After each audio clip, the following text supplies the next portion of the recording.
This is the moment where everyone's gonna be like, "Oh, Resident Sleeper, time to leave." You're not wrong. Not really wrong. Because it is. It's Diablo 4 time. I have finally hit endgame last night. This is a huge achievement. Because my god, that took forever. Like, actually took forever. I was very concerned that we wouldn't ever hit endgame in like time, but the campaign ended in a very bad note, okay? So now that we're finally at endgame, we can finally do anything. Oh, we're not BRB. We're actually right here. We're actually, literally, we're right here. Why am I so far down? But it is funny that it says BRB.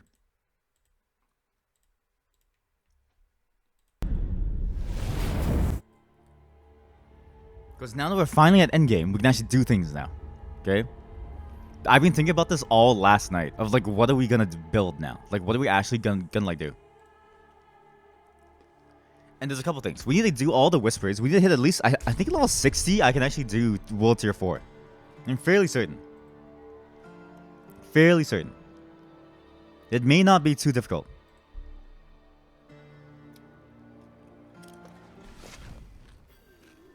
The problem is, it was really bad RNG so far on like items. We only got one good item the entire time. And then my kill speed is not fast enough to really like take advantage of like what this is. The Hell Tide is in the PvP zone? Oh god. There's no Legion raids, which sucks. So we're just gonna do the stuff for that. Actually, which one gives the most? 5, there we go.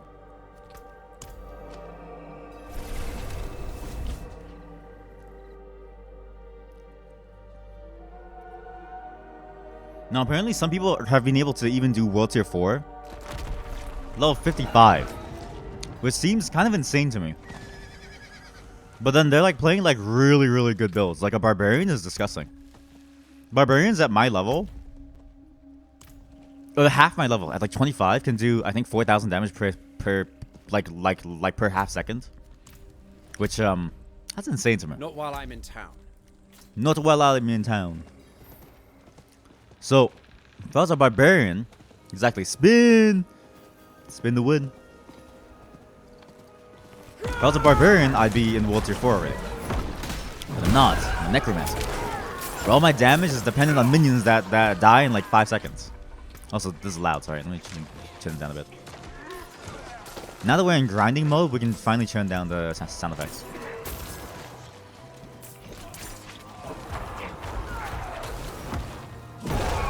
But I'm hoping to eventually be able to do it somewhat early because I don't want to take too long until I do it. But invoke rituals, what? Huh? Oh, this is the one for the top. Cool. I need more time. I need more time.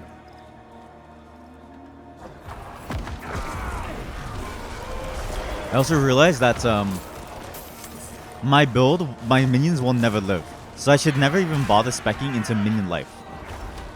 Like, the truth is, my minions will always only ever be able to take 3 hits before they die. I've checked what people have said about the numbers, and I've looked at the number scaling. You'll never get enough life for them to ever tank anything meaningful. You just have to rely on the passive that makes it so that they don't take too much damage in like 1 hit. That's the only way that they'll live. So no matter what, my minions kind of suck for me. They're just damage dealers. They will never be the tanks. Even the tanky ones that actually are supposed to like taunt them, they will die. So we're just gonna focus on increasing their damage and not their minion life, because that's a useless stat. I also finally figured out, or I found like a thing that like basically broke down what affects scaling. It's everything but your defensive stats, basically. But like some of your defensive stats are like something like that. Most of your offensive stats apply, except for cooldown, which doesn't seem to matter very much, because they don't have skills. They just have like attack speed. So everything that I should be doing is just building pure glass cannon for maximum damage. Like, what? I was a champion.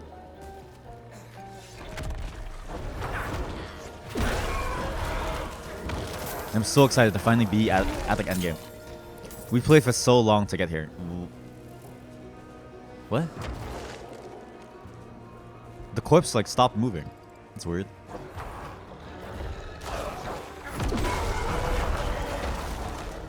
And now that we're here, I can't wait to get stronger.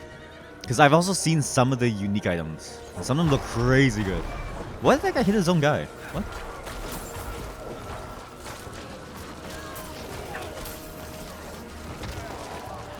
Also, I realized how chill actually works. So chill is like what I expected. If you chill them long enough, they will freeze. So in PvP, my strat is to chill someone until they freeze and then demolish them. Necromancer? Yes, Necromancer. The easiest class to play, because you don't even have to do anything. You let your minions fight for you. But my damage output sucks. Also, you came at a very opportune time. You completely missed all the insanity, which is good. Very, very good.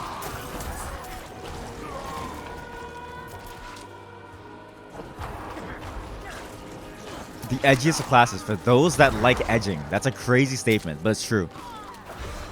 I'm edging!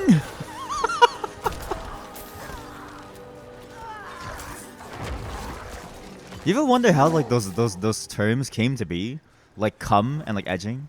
Like it cum, right? The word cum just means like, hey, can you come here for like a second? Like, you know what I mean? It's innocuous.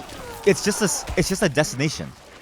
Like, where are you going? Oh, I'm on the way. I'm about, like I'm coming. And then now it's like, oh, I'm coming. It's like, what? Doesn't make sense, dude. Language has been ruined. It's unlike Ussie. I think Ussie is a lot better as like a word. Because Ussie isn't like, oh, like a bad word or anything. What? I finished harvesting? Okay.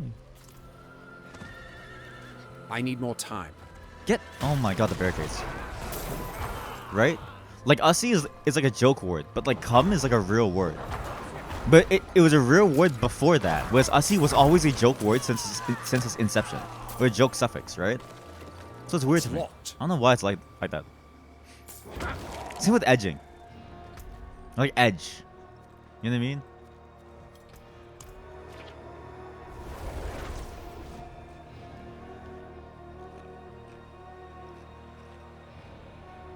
Hello?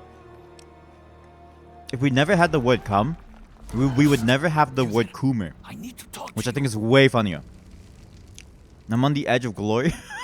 I'm on the edge of glory. Not while I'm in town.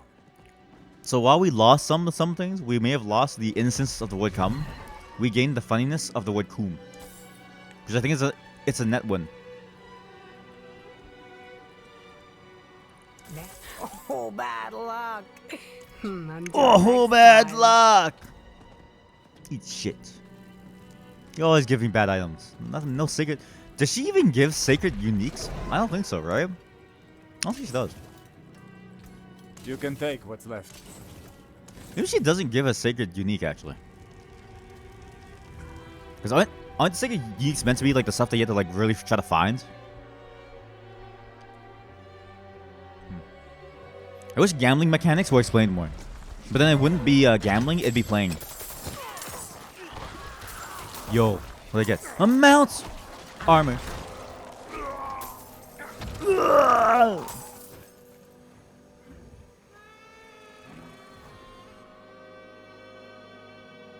I also checked out more of the nodes. The Paragon board stuff. Holy moly, there's a lot of useless nodes. It's like, if you actually condense down which of the nodes are actually like game changing, it's very little. It's actually kind of sad. Basically, none of these nodes change your gameplay. They're all, every single node is a percentage damage increase or decrease. The most interesting thing about the game is your skill tree, of which you have maybe 4, 8, 11, well 12 because I missed one over here, 12, 16, 18. You have roughly 21 actual skills. Yeah, it's lame, right? It's all passive stuff. So I actually take back the customization praise that I gave it. There's actually not that much customization. You actually only have 21 choices to make.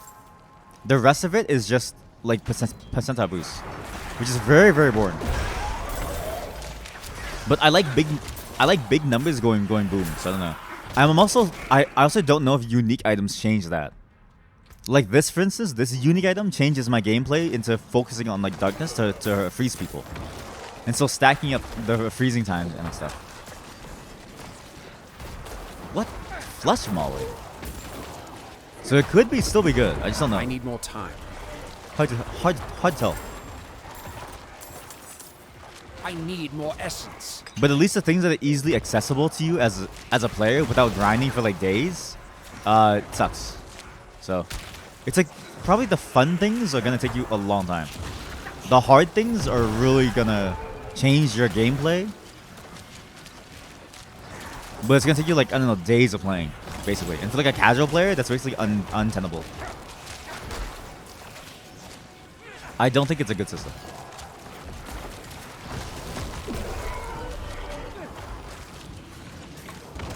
Oh my god, there's an aura person somewhere. There we go. Oh! Secret one? Never mind.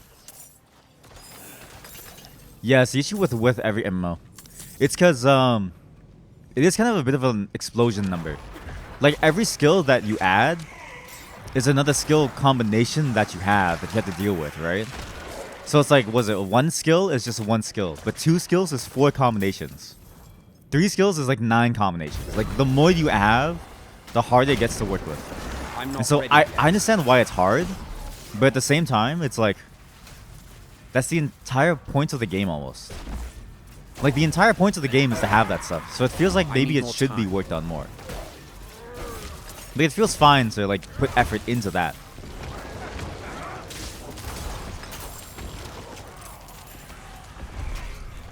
Again though, I'm assuming that they put the effort into the itemization instead of the base skills to make it sort of like a flow of like, oh, complexity. Like what's the flow of complexity, right? You learn your skills, you have your I'm play out of style, essence. which isn't really much of a style, TBH. I think Necromancer may have the best style, or the Rogue actually, because the Rogue lets you choose between ranged or like melee, right? And Necromancer lets you choose between like single target, like, you know, melee fighter or like caster or like, you know, vampire or whatever, right? But then, if you want to get fancy with this stuff, then you have the items. It keeps it simple on like a gameplay perspective for the player too. It just does feel bad. Because when you really see the numbers of how many I lack choices the you have, it's required like essence. you realize how much of a time sink it is to get there. Especially for like a casual player. Like this only works because I have nothing better to do with my life, right? If I had something better to do with my life, I guarantee you it would not be like I wouldn't be playing this as much. I don't think.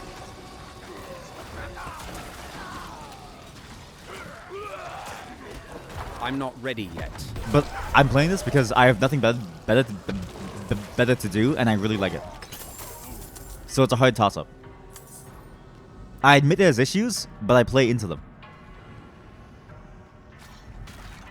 Travel to the Festering Ruins. What? Hey, Mirren Banshee. Ah! Jesus Christ, I almost died. Oh my god, there's an elite I'm not champion. ready Kill. yet. Kill him! Oh no.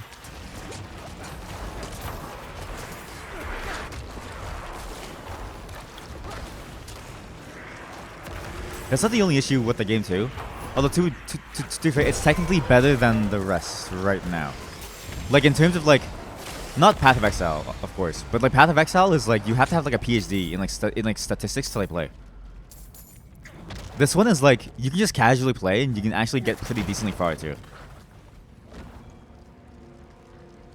And at least completing the campaign is like a one-time thing, which is always nice. But I've noticed that the endgame stuff is like, there's only 3 rotations of things to like do. 4 if you like PvP. But I guarantee you most people don't like PvP. And also PvP is completely unbalanced, so you know, it's kind of hard to really like it.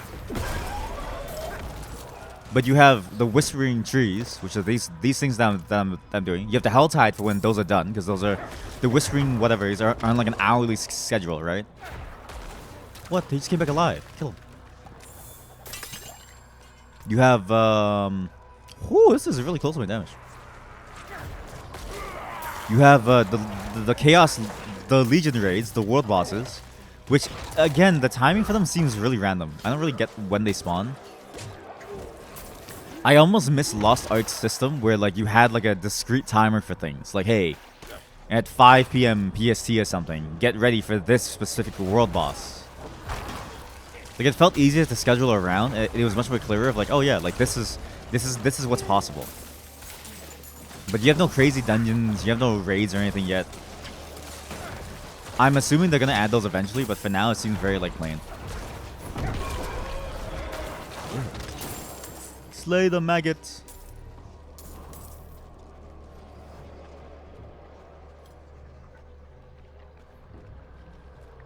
Yeah, true, yeah.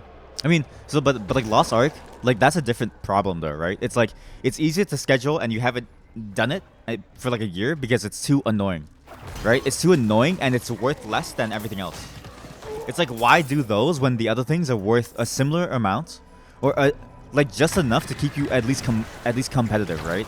Without the annoyingness, right? It's like a different issue from like this game, I think.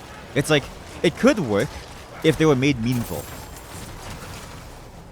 But there's other better systems in like Lost Ark, well, better, more efficient systems for you to like gain like power with. So it's like, why would you ever even bother doing? What, skeleton mage inherit 4.4% of my thorns? That seems awful. What? Yeah, exactly. It's like a cherry on like top. Like you have to have like a lot of free time to do those. Like a lot of free time. It's like extra content. It's like what is it? Horizontal content. Which I actually listened to the direct or like the designer of Lost Ark talking about content. He's really big into like horizontal content. And I'm like, horizontal content is like nothing though. It's like dead content. Cuz people will always gravitate towards the most efficient thing, right? Like why would you ever have horizontal content? It doesn't make any sense to me. And that's with like every game. This is not like a complaint that's like just against them, but it's interesting to see like the head designer guy say like, yeah, like horizontal content is like kind of king here to keep people's time. And it's like, I don't really know if that's really worth it. It almost feels like wasted time that could be spent on making the rest of the game better. Strange to me. Very strange way of handling things. I'm not ready yet. And that's not to say that Diablo 4 doesn't have that same issue. Like I'm doing effectively horizontal content right now. There's the only vertical is like doing them to get to the point where I can get to the next like world tier and like that's it, right? It's just getting higher and higher builds.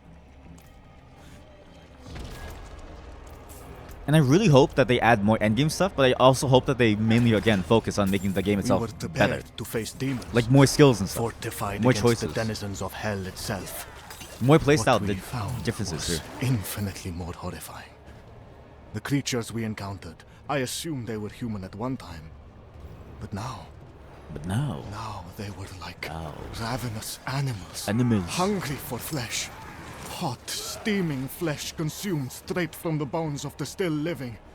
That's a weird way to say it. Hot, steaming flesh. Hungry for more. I don't know if I would describe our flesh as hot and steaming. Hey, chat, is your flesh hot and steaming? Mine sure is. I'm hot and steamy for you. You're hot and steamy? Thanks, man. I'm hot and steamy for you. I'm out of essence. I'm out of essence. Oh, yeah.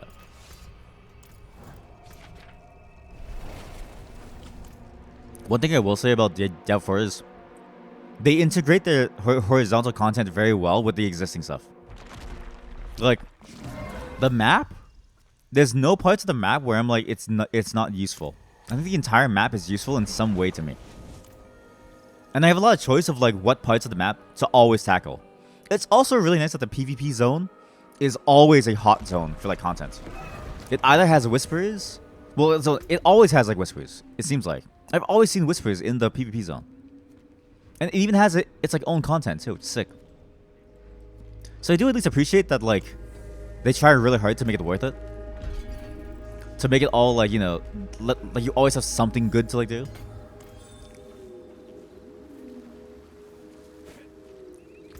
I just wish there was a bit more choice. It is done. Oh, yeah, legendary collection. Different to this Ooh. one. Useless. Useless.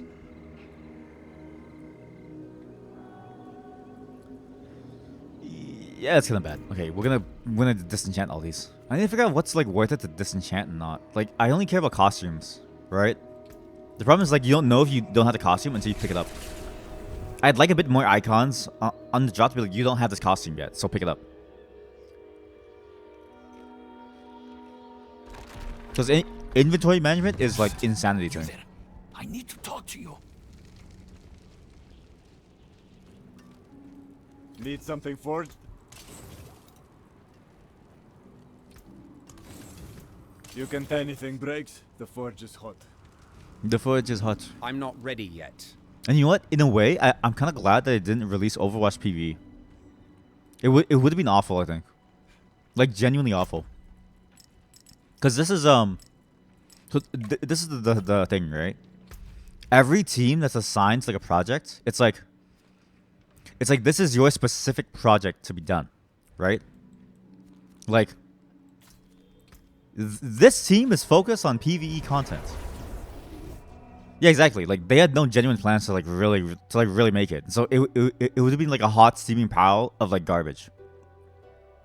It's better that they removed it, but at the same time, it's crazy that they use it as a justification for everything, even though they knew that they wouldn't even try. But like, even like for a PvE focused team, right? Like the Diablo team, it's still like you can still see flaws with it. You know what I mean? So if even this team can't do it, Overwatch can't like do it. You know, their like team can't do it. Yeah, Blizzard can't like do it. Like all of Blizzard literally can't like do it. I don't think Blizzard can like do anything, honestly. They're kind of doomed.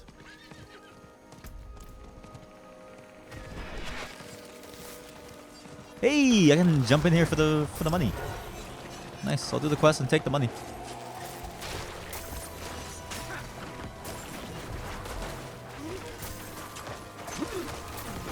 It kind of makes me wonder, like, what they do, you know?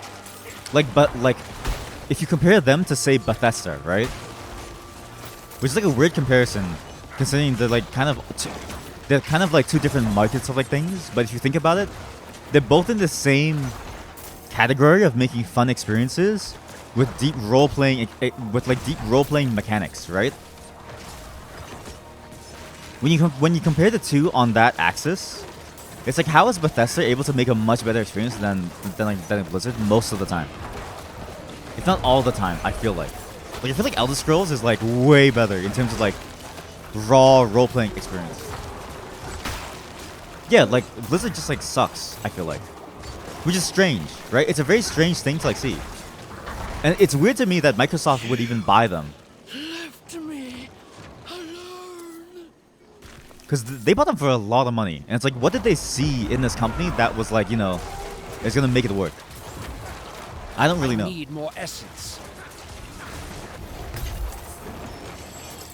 I love hopping in right near the end of an event and still getting rewards. It's so good. I love scamming people.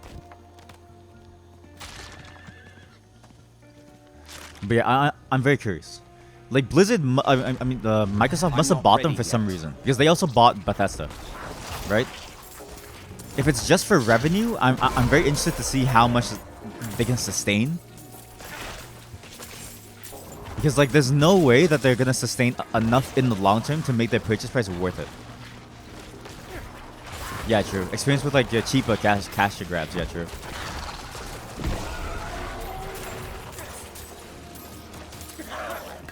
That's the thing, right? It's like, you have like a storied reputation, sort of like history company. And I wonder if they were sold on like the promise of future content that they haven't even like revealed yet. And the ability to disappoint customers, true. That's why it's weird to me. It's like, why even buy them at that point when you have Bethesda? Like, I think they got like a really good deal just having Bethesda. That alone is enough. And it's not like Microsoft wouldn't have benefited from, you know, Blizzard still making games, right? Like, you gotta pay. Well, you don't have to pay. Actually, yeah, no. Microsoft would have made zero money if they didn't buy them, really. Well, no, they would have made money by just having them make the game for the Xbox, actually. So it's weird that they bought them, actually.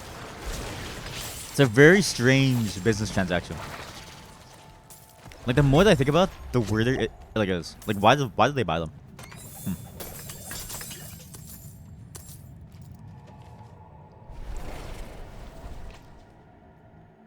It's all negatives and no real positives except for maybe being able to make like cash grabs. To be fair though, this game does show promise. Surprising amount a surprising amount of promise. And I'm not even saying that as like someone who like likes Diablo like heavily, even though I've like played all of them. It's like there's a lot of flaws with them. This one so far has like the most promise out of all of them. It's actually fun to like play. Fun to play, pretty decent mechanics of like things. It just needs fine tuning and more options. And once you do that, you basically have it done. What is this? What is this? I only play Lost Ark because the raiding experience is unparalleled. Would never play another MMO otherwise. Yeah, exactly. Yeah. But to be fair, I feel like the MMO space is like really bad. It's like, at least the ARPG space is like, you can kind of ignore everything and just play it for the mechanics and just like having fun with it. You know, it's like a good game to mindlessly play and like just enjoy as is, right? But MMOs is like, it requires constant time commitment to stay competitive. To even be able to like play the newest content, you have to keep playing and constantly catch up to be able to stay ahead so you can actually experience all the cool things that comes out, right? So I feel like MMOs have a much harder problem to solve in that you're constantly on that treadmill. I do agree though, Lost Ark does seem to have like the best experience overall. Because like what other MMO really has like, I don't know. Like the last MMO that like had pretty hardcore mechanics was like Terra. And that was how long ago, right? And that one died, and even then, its mechanics were like pretty bad. Like it wasn't like a super hardcore raiding MMO. And at some point, it just became, you get your brawler or your bruiser to stand in a corner, drag all the mobs there, and you're basically done. Yeah, but FF14, yeah. I feel like FF14 isn't like a weird space of its own though. It's like, you either like it or you don't. It's like hard to get into, especially because of the old style mechanics. Will you help me, stranger? Precisely. Yeah. You don't need to hamster wheel to experience the latest content, but the gameplay itself is like Resident Sleeper. Exactly. That's exactly it. It's just a tab targeting stuff, dude. Like at least Lost Ark has like the action gameplay. You at least have to like aim things, even though it's like a top-down view. It's still something.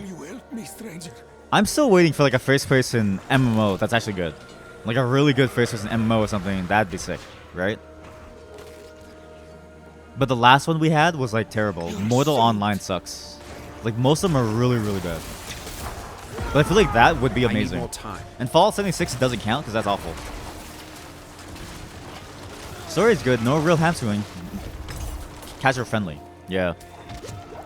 I mean, but then you're playing with like tab targeting. Like it feels like you're playing World of Warcraft again. You know what I mean? Like a 20-year-old game. It feels awful. So everything's good. It's just you're playing like you feel the really old gameplay. Yep, exactly. Precisely. That's what I'm saying, man. We need like, I'm telling you, we need like a first-person something, dude. Like a first-person MMO that like actually does it well. Like that'd be sick. And like full action combat, like actual not snoozer fest gameplay, skill-based gameplay. Like it'd be fun, you know. I feel like there's like a market for it. It's niche, but it'd be doable, you know. The problem I think is that like, because game development cost is so high, it's hard to make a niche title and like stay alive for long enough to see see the profits. Like by the time you're like done the like game and like have like made it, it's like you have no more money left to run your company. Like you're just downhill at that point. I guarantee you somebody could make it, but it would take like 10 years to find returns. And by that point, your whole company's dead.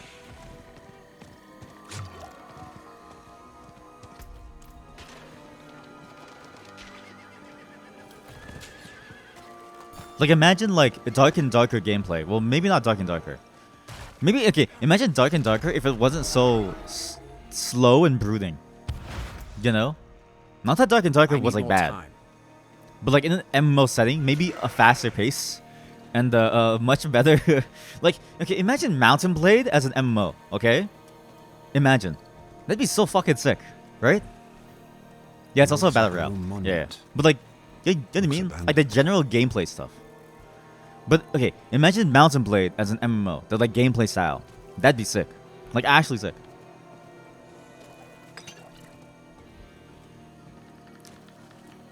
Not like everything else with the systems, but like just the pure moment-to-moment gameplay of having to aim your moves. Or like Chivalry. I think Chivalry is a better example now. I think Chivalry system is a lot clearer.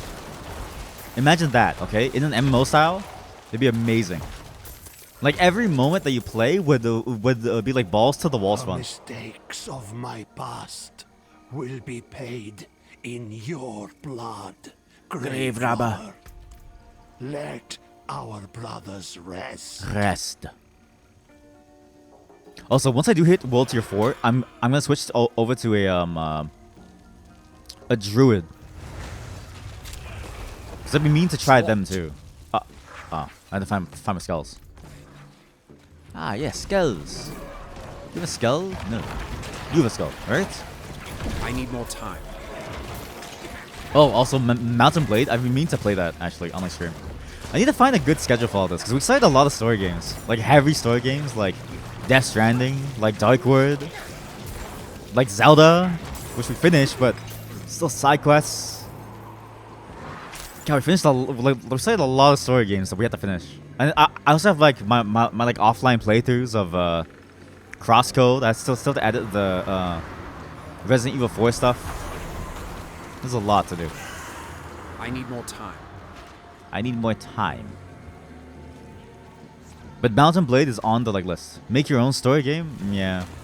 Well, that's a plan, right? It's like eventually make something. It's just like game development is like a very time-consuming, if not expensive task. Like I know exactly the kind of gameplay that I want, but to make like an MMO would be way too expensive. So like having to start small with single player and like working up to it too is also like a risk. Why is Crosscode offline? It's the best game you're playing. It is the best game that I'm playing. That's what I've been saying. That's why I keep telling people to go check out my main channel. It's actually a really good game. I really love that game. But it's also because I can't focus on the story. It's a chat. It's actually a very emotional story. There's actually parts that I haven't released yet that I kind of teared up at. I was like, damn, sad. But yeah, my eventual goal is to make my own games and slowly build up to like an MMO. You know what I mean? Like a real ass MMO. I've always because I've always felt like a real skill based MMO would be sick. Okay, like a real skill based MMO where you have to learn the moves and know how to do them and stuff. Would actually be really fun, even if it's niche. Crosscode is probably one of the best games released in the last decade. Okay, now I don't know if you're memeing or not. I agree, but I don't know if you're memeing. Are you memeing me over here? Am I getting memed on? But I actually agree. Yeah, see, it's true. It's not memes. It's actually true. It's so good. It's actually a really good game. And I'm also trying to play through it blind, right? The problem with playing it online is that like I have no way to avoid spoilers because I can't help but stare at chat. You know? Well, I can by moving it off to the side, but also like for me to delete a spoiler, I have to see the spoiler to delete it, right? And it's a game that if you spoil something, I would immediately know how it kind of plays out. It's a very obvious game how it kind of flows, right? It's not like what's another game that has like a nonsense? It's not like Death Stranding. Like you could tell me right now that Keanu Reeves becomes the president of America in Death Stranding, and I would honestly wouldn't know if that's a spoiler or not. I honestly wouldn't know, right? Like Death Stranding has a nonsensical story, but Crosscode is like you could say something like, "Oh, Leah dies," and it's like, yeah, okay, like, she probably does actually. Then it's like, fuck, it's spoiled, you know. Sounds like a job for my mods. Yes, Sweaty Steph for you. Wait, you're a mod too, aren't you? Yeah, it looks like you're all becoming mods. But yeah, so that's mainly why I like to play it offline. But I'm banking on the fact that no one else really knows about the game. Because aside from you and like one other person, nobody actually knows what Crosscode is. I haven't met anybody that like knows it, which is weird to me. It's so good. It's actually so good. Fucking amazing game. And they're making the sequel. God damn.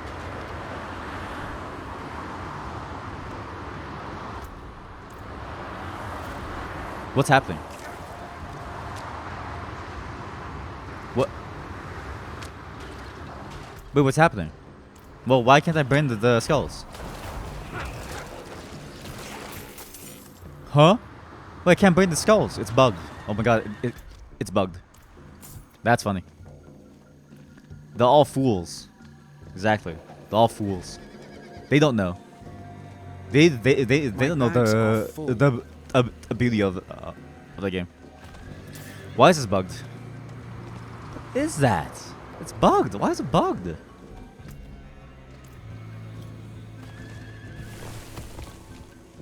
Oh, maybe I killed the NPC too soon. I did kind of kill him like instantly, actually.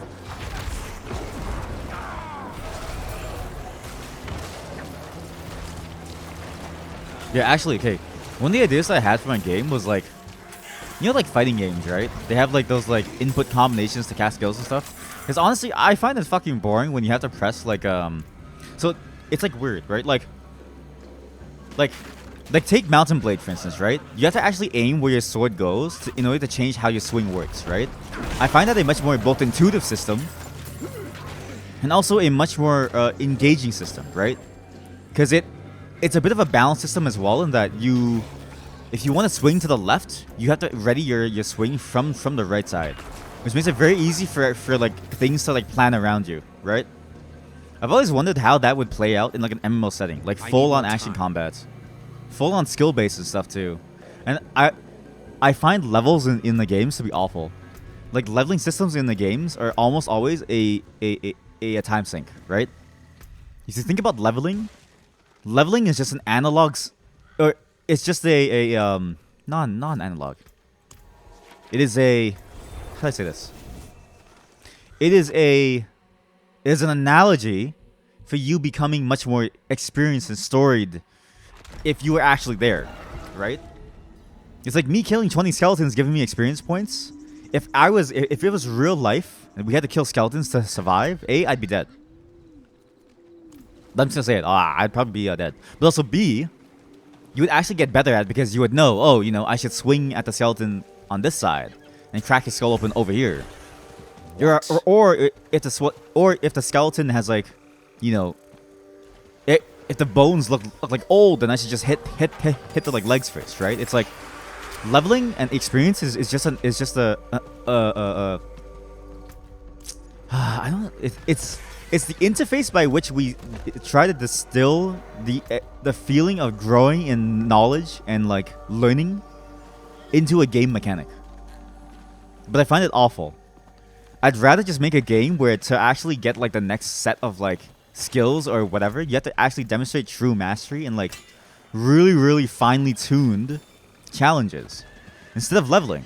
So if somebody's really good at the game, boom, you hit max level in like a couple challenges and you're done because you beat the challenges and you know what you're doing. But if you don't know what you're doing, then good luck, you gotta keep on trying. Again, it's a very niche system that wouldn't work for 99% of players. But I think it'd be a lot more engaging and more fun than experience points and grinding for XP. It does, however, again, preclude the fact that you now have to build a game where it's balanced around the fact that everything has to be readable and understandable and like playable for different types of characters and different types of play styles, and it provides a similar challenge to all of them, which is basically an impossible task. Yeah, but that would be a genuine MMO because progression is a part of the genre. It'd be well, so no, so that's what I'm saying. Progression being a part of its genre, like that's what I mean though, right? It's like the progression that we think of right now is just an analogy for the fact that in real life, if you fought a million skeletons, you would actually know more about how to fight a skeleton. Because you would actually start to see like tells and like learn what they do and what they are, right?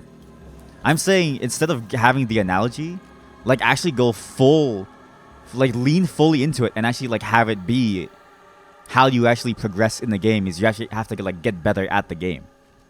You know what I mean? Like the progression now is no longer some like artificial constraint, it's now on the player. And I think that actually opens up a lot better progression opportunities as well. Like genuinely better progression opportunities. The main one that I thought of actually, if I can remember now. I had it on the tip of my head and now it's gone. I need more time. Because that guy almost demolished me and I had the pot potion. Oh, yeah.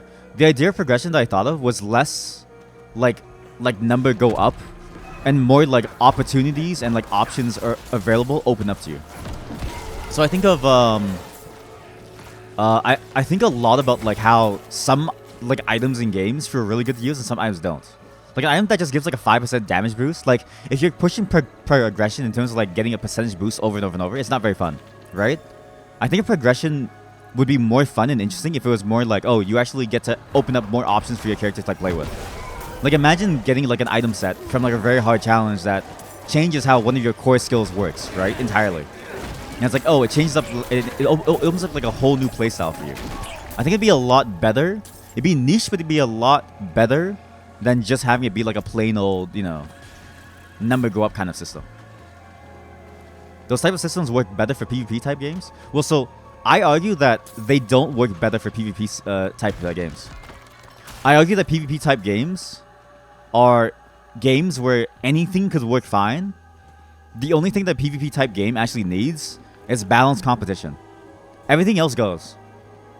Because the simplest PvP type game that you can have is a game where two players, one person has to add a number, the other player has to remove a number, right? And you both have to get to, you know, to your target numbers, say plus 100 or minus 100, right?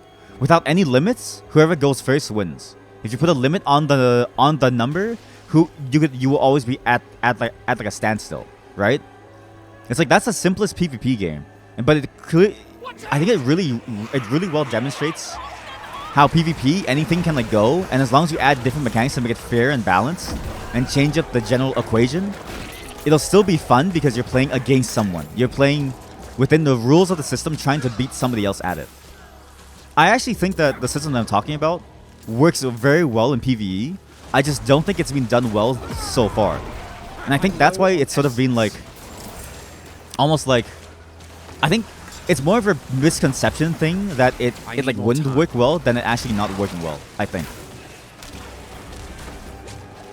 Because everything we've had so far has been just numbers. Like there hasn't really been much skill progression, sort of like style games of like PvE, you know, progression. Because it's really hard to design well, right? Oh god, please kill the champion.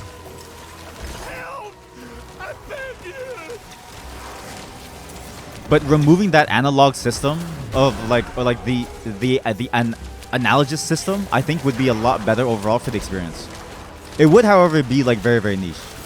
I think it'd be definitely be niche, yeah. Because it's the problem with that is that you immediately created this problem where casual players would never really be able to progress, right? And games always have like an inherent problem of like, how long will you really last? Why are these guys so hard? Why are they so hard? They have no buffs, right? So it's like you have to convince players that it's worth it to actually put time into trying to play this game and learn these mechanics, and actually get like good at it. I mean, to a point, Lost Ark has this issue. To a point, yeah. Cannot carry more. They definitely do a lot of like masking it though. Yeah, exactly. Like a lot of players simply can't like do it. They do like, it is possible to like mask some of that by just paying your way though. So it is like, you can just kind of like slowly grind at it to get like better gear, and then pay to get like higher chances on like stuff. And it's like, it's interesting to see how that plays out. The sort of like, oh, after a certain point, you can out of gear it. Exactly, yeah. So it's like, it's interesting to see how like the like gear and the RPG mechanics like play into it as well. I want to remove that aspect so that it's easier to focus on just the skill aspect. Because I do think it's, I also think like certain game mechanics are also kind of like bad, even if it's like a skill mechanic, right? Imagine like you have to dodge something on time, or it'll one-shot you. It's like you have to get good to dodge it because it'll one-shot you, but being one-shot is never a good mechanic, IMO. Because you will never be able to actually learn the mechanic in like time. Like, you need it so heavy. Okay, because at the end of the day, some raids are so mechanics heavy. Yeah, exactly, yeah. I mean, that's like, I think that's fine though for it. Because like, that's especially the like kind of game that they're trying to go for, right? And that's almost like, that's the entire experience almost. It's like, the raiding experience is meant to be like a hardcore skill-based experience. Like, I actually look towards that a lot in terms of like, what they did was actually a good idea, I think. Really making it a strong experience. Yeah, but right now, too many people can't do some things. Yeah, but that's, again, like, it's like, that's like always bound to like happen to some level. I think the problem, if you make it so that everybody can do everything, the experience becomes homogenous. And then like, effectively, progression is the enemy of homogeneity, right? It's really hard to make a game where you can actually progress skillfully if everybody performs the exact same. Because again, think about my game example, right? My basic PvP game example of one person adding a number, any number, one person subtracting a number, any number, and one person has to get to plus 100, the other person has to get to minus 100, right? If it's so similar on both sides, the person who moves first always wins, right? Like, there is no game. It's just a roll of the dice at that point. Like, the whole game element is like gone. So it's like you have to have these like skill-based mechanics that like make it worth it. I think. If you ever see the Reddit, it's 80% of the players complaining about bullshit or overlap when really they just fucking suck ass. Yeah, exactly, which is like weird.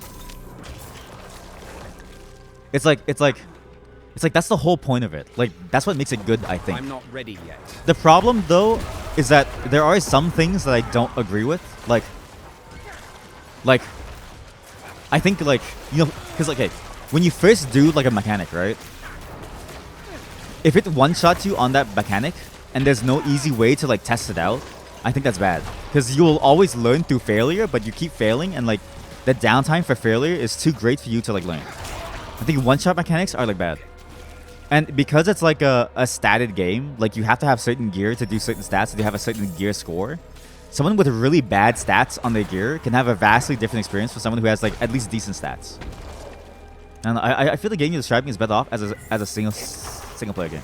Well, so I think that's, I genuinely think that that's only because of the misconceptions so far and because of what's currently available. I think it's actually doable as like a multiplayer game, but you have to fine tune it. Like, you really have to fine tune it to make it like at least reasonable. Like, it can't be like the top 0.1% does the top 99% of the content, right? I think if you're thinking of it in terms of that scenario, if you're thinking in terms of it as like what Lost Ark is, where the entire experience of Lost Ark, because like the horizontal content doesn't matter, like the fun parts are the raids, right? But if like 90% of the player base can't do 90% of the raids, like that to me is a problem. I'm thinking a much lower number. I'm thinking of a much more finely tuned experience, and I think it's easier if you have less weird analogous like stuff for like, you know, items or experience or like stats and stuff like that available in the game. If you're able to just focus on the mechanics themselves to a certain extent, of course. And obviously items and stuff would be like, you know, game changing instead. Like, oh, it changes how you play and stuff. Holy hell, this is a much better boot. Because this thing's skill to mages is like this anyways. Wait, this is an even better boot. What's willpower? That sucks. Strength is what? Armor. Yeah, it's good.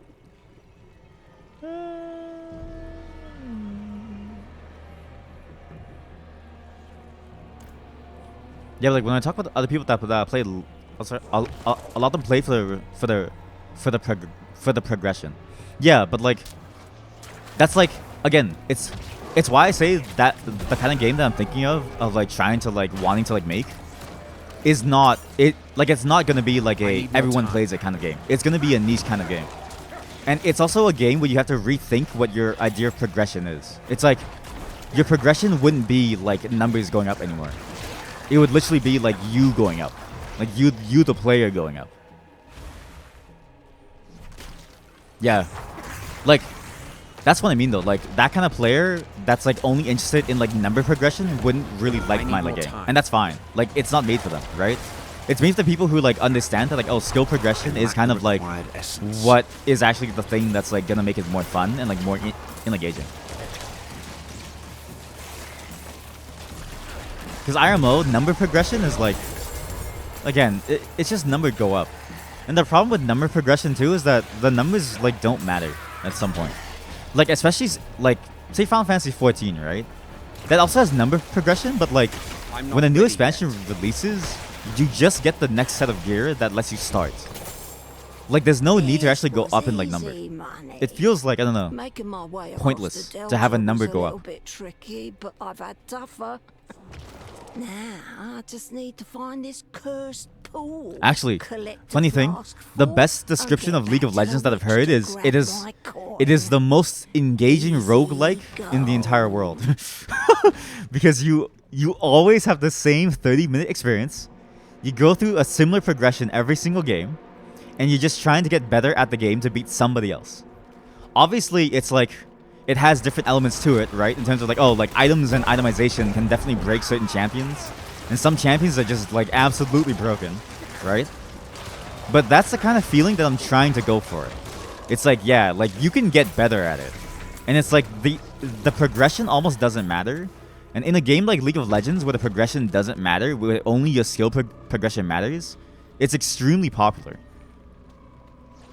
Exactly, like that's the game that I'm describing. But that's why I think it works. Like, I actually think it actually works in like an MMO setting.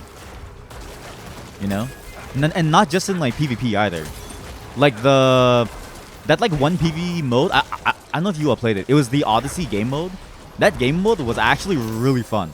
Like that to me was the closest that we got to like our actually like kind of skill based, like almost like a skill based know your champion, know the limits of your champion kind of gameplay. It was very cool, and also it had like game changing mechanics too.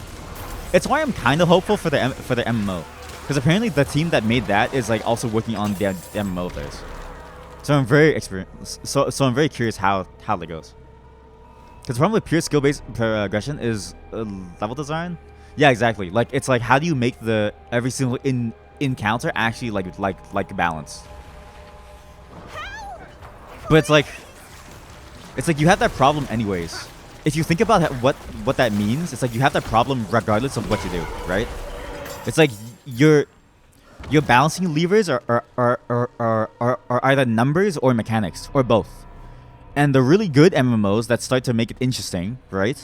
Think of Lost Ark and think of even like Final Fantasy XIV's raid mechanics, right? If you ignore the tab targeting, monster mechanics both have a number attached to it. So like this hit will definitely like do like most of your health, as well as a mechanical aspect to it of like, hey, you have to like, actually know to like dodge stuff. It's why I don't think it's like too bad to like base it off of pure skill. And it's also why I don't think it's necessarily like a unique problem to just a skill-based game. Even a stat-based game would have that same problem. It's just masked by the fact that you have stats to play around it. And like you can eventually out-like stat it. And even then, in some games, you can't out-stat it, right? So, but I still think the problems would still be there regardless of if you had stats or like not. And so it's like the problem space is effectively the same. I need more time. If not a bit more involved because you have less levers to tune to make it easier for the player other than mechanics. Which I think is a lot better anyways, because a lot of games have like really, really bad mechanics and the numbers hide it. But I guarantee you, if you had to play with the mechanics for more than 5 seconds, you would hate it. Like any game with like a one-shot mechanic, right? that isn't Dark Souls, because Dark Souls at least kind of like pits it against that. But even Dark Souls, like Souls-like games, there are some parts of it where it's like I don't really feel good about this, right? If you have to deal with it for like a very long period of time, you can at least level up and ignore it. This is a disgusting ring. Wait a minute. I don't have this augment, do I? I don't have this augment. This is good. Okay, wait. This is good. Boom. It's near perfect rosary. I think my preferred type of game is a balance of both. Yeah, it's like I can see how people would like scale down that sliding scale of like which one they prefer, right? Like, do you prefer a more skill-based game, or do you prefer a more like fully like numbers game? And Maple Story is almost a pure numbers game. I hard agree. Like, that's an example of like an almost pure numbers game. Even like EVE Online, I would say, is like more of a numbers game. It's just obfuscated by the fact that its UI is atrocious. You know? So like, take like EVE Online and Maple Story as like one side of the scale, and then take like, I don't know. There's no other MMO to base it off of. So like, I don't know. Well, take a single player. Take like Chivalry and Mountain Blade as the other side of the scale, right? In the middle, you have something like Skyrim, if for single player, or something like Final Fantasy 14 for like multiplayer, right? I'd rather scale towards more the Chivalry side than not, and I'm curious, and I feel like you could make a full Chivalry side work. Even if it doesn't seem intuitively like it would work, I think it's possible. Yeah, Maple Story is like a pure numbers game. That thing is like awful. I don't know. That's like, you know what it is? I guarantee you, it's the same reason why people. How do I say this? It's the same reason why people try to get paid as much as they can, which is okay. No, what I'm trying to say is, okay, more money is always good, right? You should always go for more money. But some people already make like $500,000 a year, and yet they want even more, right? I feel like Maple Story is the kind of game to appeal to them. They like to see numbers go up. It's like a very specific person. They have no content to keep people in the engaged if it's an MMO type game, because MMOs right now have a content filter such padding by having gear progression. Yeah, which I think is like it's like a downside of the genre right now, but it's also one of those things that I don't think anyone's actually put like thought into of how to solve. I think there's a way to do content that gradually increases in difficulty or makes it harder and harder, or at least, because the thing about doing skill-based stuff, right? You don't have to make it harder and harder. You just have to make it interesting enough. I think it'll always work as new content, you know? The problem is that like you have to be really creative in like figuring out like what's a good, fun new mechanic that isn't stupid. Like, invulnerability periods are stupid, right? Summoning monsters to fight you is stupid. Like, what's a really good mechanic that feels fresh in the context of your game that would work well as new content that people probably wouldn't have like seen before? That would be the way that you actually add more content and like filter content besides it, and by like not having gear progression. That's why I think it works better as a single player game, because it can be a tailor-made experience made for you. Well, so that's the thing, right? It would be a tailor-made experience made for you, even if it's not a single-player game, because the content that's available to you at any point is based on your skill, and so it's tailored to your skill level, and the kind of things that you can do as a character, as a player, will be dependent on your skill and being able to like actually like beat the challenges to unlock the like set of like skills or whatever that allows you to like do more, right? And so I think that tailoring point still doesn't really stand, because you can still tailor it to what the expected skill level of the player is. And somebody who's like really, really high level can go back and like do it, and they can wash it, but again, it's not made for them anyways. In a way, you have the same problems with the gear progression anyways, if you think about it. You can't just release new numbers of gear, because then it's like you're just increasing the numbers on the bosses over and over. It's the same bosses. It would get stale regardless, right? So back to the point of like new content, it would get stale regardless if you just increase numbers and never introduce new content. So you have to make new mechanics anyways to keep it interesting, right? And either way, you have to tailor your content to what you expect the player to be able to do at that given point in time based on the expected power level. And so it's like, it's still the same problem either way. It doesn't really change it. Why make it an MMO? What's the incentive? Why not make it a co-op game? Because I think MMOs have a much better experience than just a simple MMO, than just a simple co-op game. Co-op games are difficult to make work because of a social aspect. We don't have that problem because we're friends. But if you think about it, and we're friends that are almost always down to try the same games that we are, right? That's a very rare thing when you think about it. We all have enough disposable income to just say, yeah, we kind of want to try this game together, right? And so a co-op game kind of works like that. MMOs don't really but like a co-op game that's like niche, for instance, like it's really hard to get people to want to play across the Diablo. I'm surprised we even got like 6 people, right? Like that's a very niche kind of game. Whereas an MMO, you have the free-form social aspect. You have the entire social fabric of the game. I don't know if fabric is the right word. The entire population of the game is effectively your social breadth that you can traverse over. I think that's a much better way of going about it. I also think that making a single-player game, while it would be fun, also, I guess like it limits exactly what kind of mechanics you can do, right? Because you're always limited to what the player by themselves can do. And I think challenges that require cooperation and that require sort of like people to understand each other and like work together would be a lot more fun. I don't know why this didn't finish. Well, there we go. That was weird. I don't know why that didn't finish. Like, I think adding different elements that you yourself can't control, but that you can work with someone to sort of achieve the goal of, is a much more fun experience than just going at it alone, right? I don't think co-op games really work because it's hard to get like a full party for it, and I think MMOs are better because you have that sort of like that low friction to finding people to do it with from a social standpoint. Especially without progression or a similar type of content planning, the content would be too thin for it to sustain MMO. Well, so that's why though, right? Again, you're thinking of content padding in terms of like numbers going up. But think about it. If Lost Ark tomorrow said, hey, we're adding new content, new gear, but none of the mechanics are like changing, but all the existing raids just go up like 50 gear score, right? But you actually haven't gained any content. Like you've just gained padding, right? It's like all you've gained is just useless padding. What I'm saying is that like you have that problem regardless of if you have the numbers or the gear progression or not. The kind of player that I'd be making this game for, they would feel bored anyways with just the numbers going up. Man, it'd be simply a co-op game with a good lobby finder. Even then, I don't think it would work really with like just a lobby finder.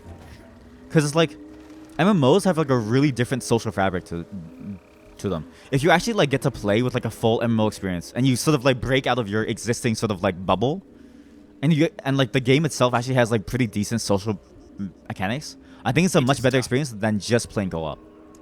I need boots. I don't get anything. Dude, I want those like red ones. I want like more like red chests. I'll see more thing. Intelligence. Nothing. How much time? 1 hour? And then these give what? 5 total. I guess I could do these and this actually. No, but that's PvP. Wait a minute. This is a Whispers with a thing, isn't it? Isn't this a Whispers with a red thing? With a red whatchamacallit? Wait, this might be a Whispers plus a was it the red tree line? What's it called? The Tempest line or the Blood lines. Right? Because the map is only red if you have like that like red thing on. But I can't see it, so I don't really know. Well, that's a PvP zone, but this is not PvP zone here. How do I see what it is? Where is that red whatever thingy line? Sorry, 1 second. I'm gonna look. I'm gonna look at chat soon. I just need to find the thing, the one icon. I'm blind. Where's the icon? Oh, fuck it. Whatever. We'll do this. Wait, actually no, because we may be able to double dip here in terms of progression, unless it's just how the map looks like. In which case it won't work. Well, that's the whole thing you're describing. No horizontal, only skill progression. What you have is simply a very good lobby finder. Well, so I think that's the most simplistic look at an MMO though. Like, you can do more content with an open world where people can drop in and drop out at any given time. And where it's more dynamic and people are sort of like there. It's hard to explain because I haven't thought of many good ideas for it, but I've seen implementations of it that have worked very, very well. The best thing that I've seen of it, no joke so far, has been World of Warcraft's open world PvP. If you were able to get on it like very early on in the game's life cycle, it felt like a whole different social experience. Like the fact that you had to speak a different language, like literally, like you would type in chat and you wouldn't understand other people, and you would try to communicate with this alliance player, like, hey, I don't want to fight you or something, or like a horde player, but you're in like a PvP zone, and so it's like people are like tense and stuff. And because it's like drop in and like drop out, there's like no lobbies that you like enter. It's just a living world. I'm low. That kind of experience, I think, is a lot more interesting from a pure gameplay social perspective than just a lobby finder from a pure gameplay social perspective. That's why I think lobby finders is like the wrong way to think about an MMO. Most games, however, have devolved into a lobby finder, which I agree with. It's why I think you're thinking of it like a lobby finder. But I'm not thinking of it like that. I'm thinking of like the good aspects of like MMOs that have made good use of the fully always open social world. Like again, WoW's open PvP zones where you would literally try to communicate with each other in like a broken language, trying to figure out intent. Trying to figure out like, is this person really gonna kill me or not? You know? Or like, is this place safe or not? It's like a constant tension and like a fear. And trying to see like, you know, how you could place that also with PvE content as well as PvP. Because PvP is like a solved answer. Right? You just do what like WoW does with like open PvP zones. With like more like bouncing and like stuff. Or like RuneScape's Wilderness with like the PvP mix, right? Like that I think offers a much more interesting experience. For PvE content, I think it's still unsolved, but I think it's worth trying to solve in an MMO context than just having a lobby finder. I think there's potential there. Just the ideas that I have, like I think about the ideas that I currently have, and I know that they have flaws in them. And it's why it's like I don't propose them because I know that they have like weaknesses to them that aren't very fun. I think PvP in an MMO social context is a solved problem in terms of like the open world fully MMO style. PvE is an unsolved problem, and the solutions that I have are incomplete thus far. But I do see potential because if it works for PvP, because if you think about PvP, right? PvP is just PvE with extra steps. The enemy that you're facing is just a person instead of like code, right? But if you can code it well enough, the behaviors that it exhibits, even if it's simple, are similar enough to how a player would actually play and act like, that's interesting. I like to think of, like, this is something that I hate and love about Elden Ring. The way the enemies try to react to what you do. In some cases, it's stupid because I hate how the expectation is, like, broken. But in other cases, I'm like, fuck, this is a really interesting fight now. Because you actually have to care about, you know, when do you heal? How do you heal? You can't just heal out of nowhere because the dude's gonna slam you with like a light dagger throw, right? So I think there's potential in that, even in the PvE aspect. And I think there's potential when you allow it to be sort of drop in, drop out. You can sort of dynamically change how the entire experience plays. And I'm thinking more of like gameplay layers, because like obviously each player would be like, you know, different capabilities, different skills, different whatever, right? Different things that they bring to the experience. And I think having at least the option of making it much more dynamic than just a drop in, drop out lobby finder is much better. Much better. It also feels a bit more. It's also more fun to me, IMO, to have like the chaos of like, I don't know, like 100 people trying to do like a PvE in the counter. Like, God, there was this one custom map. It was, fuck, I don't remember what it was anymore. It was like a really older game too, but it was like really good. I get what you're saying. I just think it'd be too difficult to pull off. So I think it'd be too difficult to pull off, but I don't think because it's too difficult, it shouldn't be tried, right? Your bones betray you. They shall I think it's soon worth it serve to at me. least try, right? Not for any big developer because, well, it should be for big developers, but okay. The problem with business in general is that if you're a big developer, you can't take risks, right? You're disincentivized to take risks because you must especially if you're a public company, you must look towards guaranteed shareholder value. You don't have to, but it's very difficult to justify risks to like the board. Very, very difficult, right? But I think it's possible to at least try it and see what it is, and I think it's doable in terms of like what kind of experiences you could bring. The thing that I'm thinking about now that I remember, it was like I don't know if it was like a custom map or if it was like a mod or something, but it was for Dark Messiah of Might and Magic, which is like it was like a first-person RPG kind of like fighter. And somebody made this map that was really sick. So the PvE side was amazing. You had 50 versus 50 PvE, okay? I'm not even joking. 50 versus 50 PvE before there was chivalry, right? But this one was like a full PvE experience, which was sick. And like the way you played it out changed dynamically based on the players that you actually had in your game at that moment. It was a very sick custom map, and they stopped making it, and it doesn't work anymore. I'm pretty sure all the links are like dead to it now. It was probably one of the best, coolest things out there. Which showed that, to me, I think, that it works. The game you're describing these law developer cannot be attempted by most companies with access to that power. Well, so I think they could.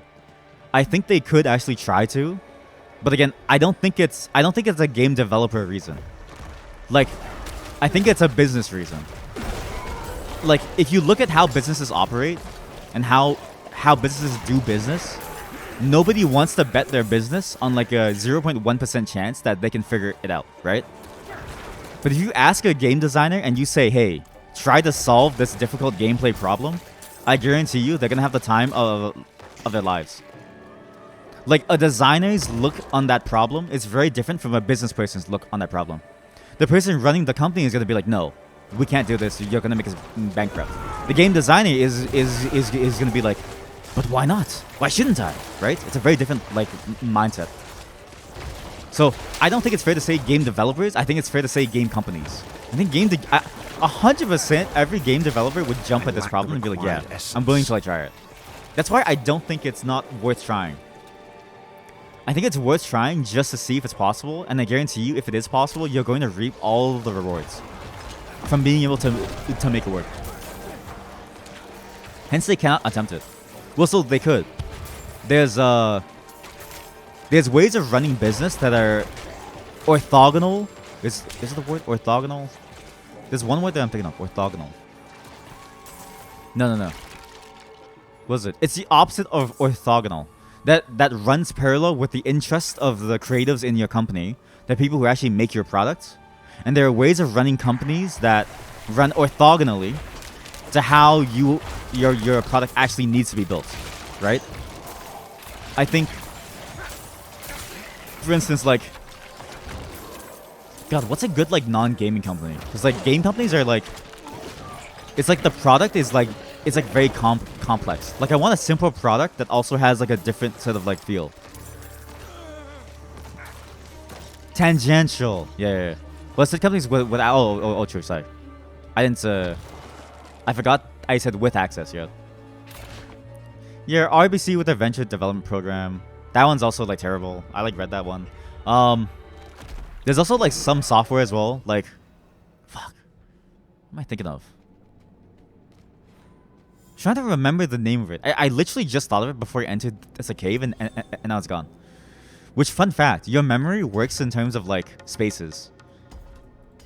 So if you ever forget something, you're supposed to like leave the room and come back and you'll remember. But that just happened to me inside the game, and I don't know if that makes sense.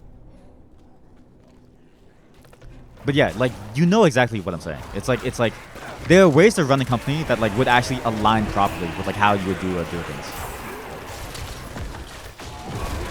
But yeah, RBC. So RBC is a bank where we are a venture development program. It's a program to provide money to effectively startups, like new people who are trying to, or even existing companies that are trying to develop something new. And their goals are completely misaligned with how you would want to actually go about distributing that kind of money. Which, to be fair, that's like all venture development programs. Like all venture funding programs fall under that same problem.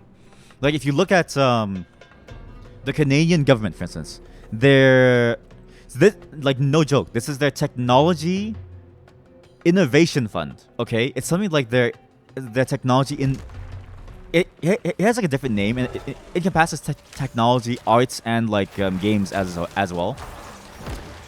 The program, despite it saying that it's trying to foster innovation, wants the most risk-free projects that it can invest into.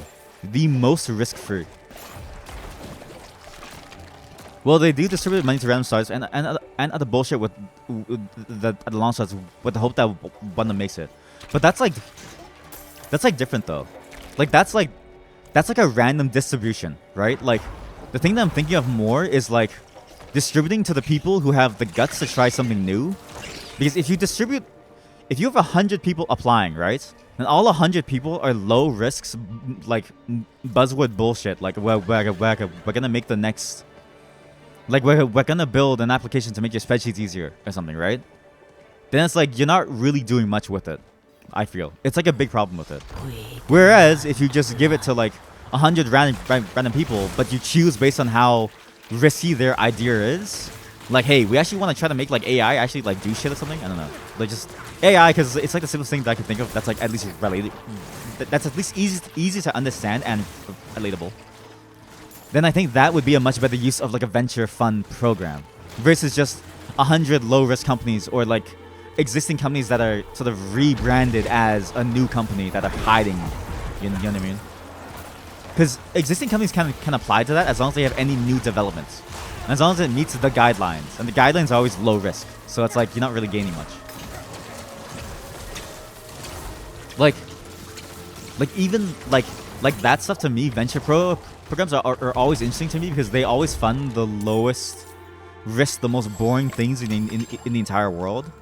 When you would almost want to see them try to go balls to the walls, like you want to try something crazy, you don't think it'll work? Sure, go ahead. Like Oculus. The guy who made Oculus, that guy was okay. Fun fact about the guy who made Oculus, he now makes killer drones. I'm not even shitting you.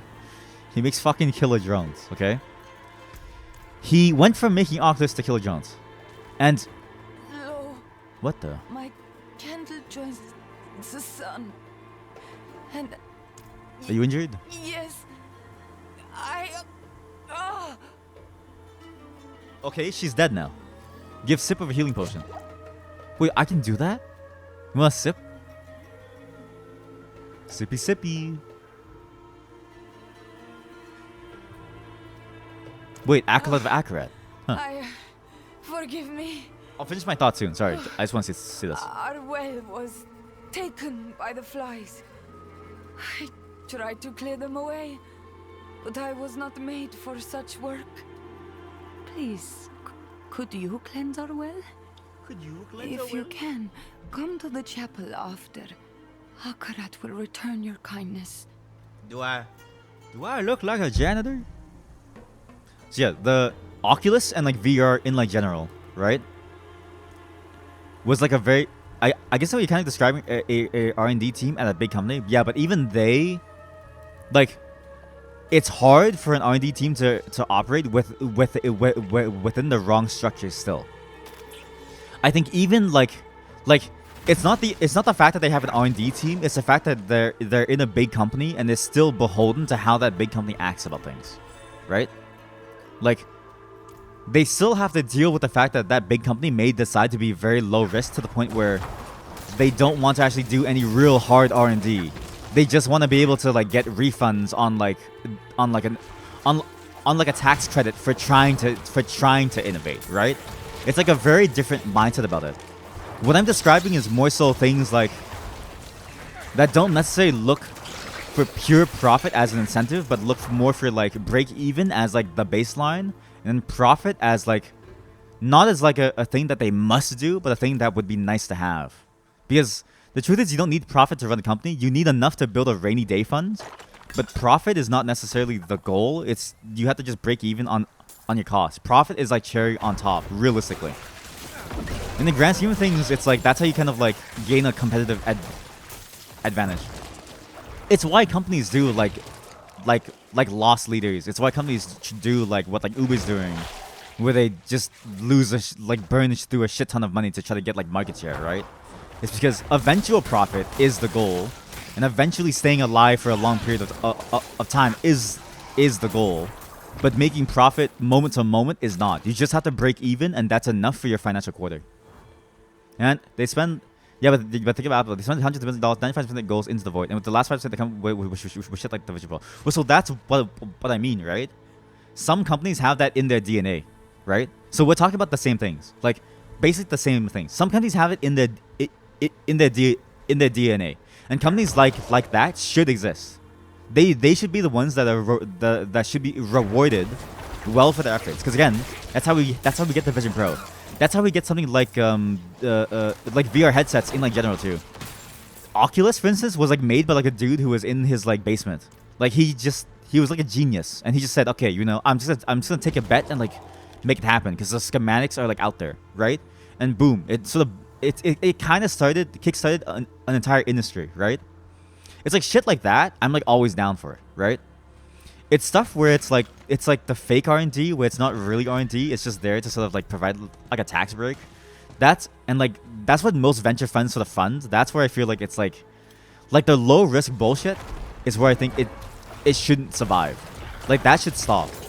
Like I feel like most venture funds fall into that realm of like they rather just fund shit like, you know, guaranteed returns versus something risky like Apple. Because like a 5% return is like bad, you know. It's bad in a very microcosm type of way. The venture fund itself dies, but you know, if it actually succeeds, you have a unicorn on your hands. If you actually look at like what companies they like fund though, 99% of them is like low risk bullshit. It's like they do randomly distribute money, but it's like low risk bullshit that like doesn't do anything like particularly like crazy good, you know. Either building on an existing idea to the point where it gets better, or creating an entirely new paradigm of doing stuff like VR or something, right? Or like fucking AI, right? Like OpenAI is like a once in a lifetime thing, you know. VR is a once in a lifetime thing. It's like, you know what I mean. I guarantee you most of the things that like venture funds invest in, if you look at the list, it's like garbage. If not all of it. I haven't seen a venture fund that's like really good at really putting money into like huge risks. It's like very established fields that don't really have much risk. Like even OpenAI was mostly funded by other AI researchers like Microsoft and like Google and stuff, which were already doing it from their R&D departments, and so they knew that it was possible. So very interesting to like see. Okay, what do I do with the flies? Travel to Zakarum Temple. Huh. Oh yeah, Nightmare Dungeons. Oh shit, I forgot about that. But yeah, I'm hoping like that at some point some big company is gonna put the money into it to make it happen. It feels like Microsoft is kind of pivoting towards that in a way with the gaming sector, which is strange. But I think Microsoft is like they also have to see the writing on the wall in that gaming itself is like a big market, and there's a lot of low risk type of games that you can make, and there's a lot of really high risk games that you could make that I could also make a lot of return to. Like I don't think 20 years ago people would have thought that like Elden Ring would have worked or like been like worth it to like work on. But somehow, a game that's so niche that was able to resonate so like well somehow worked, you know. And so I think they see the writing on the wall of like we have to be the first ones out there. And so I'm curious to see if like how big companies go about it. Because now it's starting to see more big companies play within that Alex space. Again, though, I still think they're very much motivated by just like profits. Like, what the fuck? What evil presence? Like Microsoft probably still won't take super risky projects like I'm talking about, unless they can really convince them, you know? Like Starfield, for instance, is like a very guaranteed sort of game. It's not that risky when you think about what they've been doing. It's just an open world game that's set in space, Starfield. Even though it is sick as heck. But in terms of like raw risks, it's probably the least risky thing that they could have Bethesda do. Okay, does this count as a night? Like, would this work? What's a Nightmare Dungeon? I don't know. Never tried it. A Yua dungeon? To activate 80 Nightmare dungeon? What? In Alderwood. Oh, I use it outside to find the Nightmare dungeon. I go and do the Nightmare dungeon. Okay, that's a weird system. Strange. It's like the developers of Diablo 4 took after like notes from there's a Diablo 2 mod called Median XL which has a very similar concept. Very strange. I mean, Path of Exile also has that in like maps, to be fair.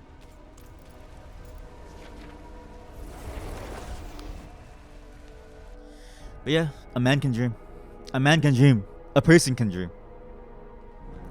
But having niche games that actually work in like a larger scale. Because again, I really don't think like 20, 30 years ago, even like 10 years ago, if you told me like a Dark Souls MMO would be, or like a Dark Souls open world would be a really popular game, to the point where it's their like best-selling game, I'd be like, I don't believe you. Like I wouldn't believe you that like casual people would like want to play Elden Ring.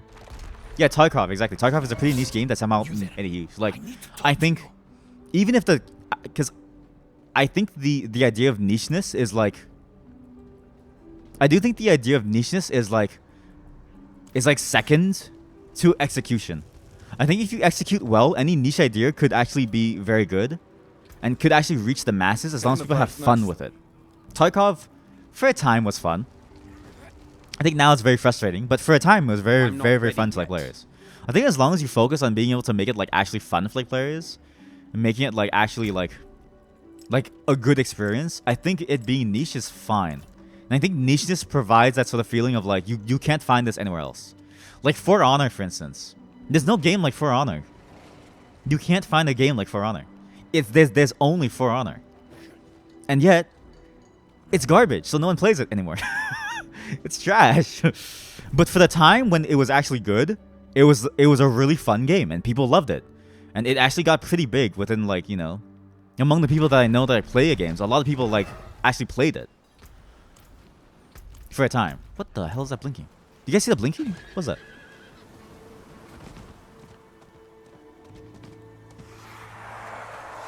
Whoa, it's like a secret ghost. Huh. Wait, what? Wand of Abemari? So skilled was Abemari at divination. They predicted the dates of their own death. A skill proved so ruinous that no mage has since attempted the fates. Huh. That's a weird secret to find. Walk over the faith to a lone desert chapel. Send Akrat's feet, follow his example, and be rewarded. Oh, I know where. It's over here. What other niche games made it big? I swear there's a... What the fuck? Put that down. Stop it. I'm not ready yet. What other niche games? Hell, even like Dota, even League of Legends. Okay, that's a very niche game. Like you can literally, okay, you can count the number of League of Legends games on your hands, and you still wouldn't use all of your fingers. You actually wouldn't use all of your fingers. At least ones that aren't mobile shit, like shitpost clones, right? Like was it Mobile Legends or like something? That's a niche fucking game. It has millions of players, and I don't know how. Dota 2 is in a similar boat. I mean, Counter-Strike is a very niche game, I feel like. Like, Counter-Strike is a very, very niche game, because, like, how the fuck do you explain to someone that, yeah, if you even, like, get tickled by, like, a bullet, you, like, die, and you have to sit out for, like, 5-10 minutes. Like, that doesn't sound fun, and yet it's a very fun game for some reason. It's like a hardcore tactical shooter, and yet it's very popular. They have a lot of clones. Yeah, they have a lot of clones. Like a shit ton of clones. You know what's funny? There's so many clones that it's no longer a niche game. By the number of clones that Dota has like had from its very inception, it is now a foregone concept, which is pretty funny to me. They just all died and haven't made it. Yeah, they actually all like that. Children? No, I don't care about children. I care about the statue over here. Pray at his feet. How do I pray? That was not bad. How do I pray? Hello. maybe it's give thanks. I appreciate that. Follow the pilgrim's journey. Okay, well, I'm never gonna go on this journey. I guess I'm not. I'm not a pilgrim. We're gonna try a nightmare dungeon. Because at very least a pool of poison. That's whatever. There it is. Conclave, tier 1. You must I cleared the wall. Bless Akarat's holy name. He sent you to save us. Take this with our blessing. Nazla, we cannot afford it. May it help you on your path. You know what I like to think about too, right? Every game is niche when it's first made because there's no other game like it. And so to me, nicheness is kind of like a side effect. Like it's not really like a thing that like bothers me. It's like everything is niche. The moment that it's made, it's like niche. It's why I think these games have like potential as like ideas that like could be attempted. Because even if it's niche, it is only niche the first time that it's made. There's still no easy way to really predict its success. Like Dark and Darker, I can't believe that game actually got like, I think like 500,000 plays or something. Like it got like a stupid amount. And like when I went online to play it on the beta late, it was 50,000 players online, just in the USE server, which is nuts. So like I feel like nicheness too is also kind of like a non-problem. It's like a thing that like doesn't really matter in the grand scheme of things, so long as everything else like works, like quality and like fun and stuff like that. Bid farewell. Farewell. Bye. I need more time. Oh yeah, move speed by 10%. Hell yeah. What else is really niche? There are some very niche games though. Puzzle Pirates. I don't know how that thing's still alive. Jesus Christ. You've never seen Puzzle Pirates? You're missing out. That's probably the best MMO of all time. Holy moly. God, what else is niche? Fucking Nancy Drew. Nancy Drew is niche. Minecraft. Holy shit, Minecraft is niche. Jesus Christ. Like, there's Minecraft clones now, so it doesn't feel niche. But my god, that shit is niche. Okay, so this is okay. Nightmare Dungeon. But if you told me like a game that's basically just like Legos would be like, you know, super popular, not only among kids but also among adults, and be like you're tripping balls. And yet it works.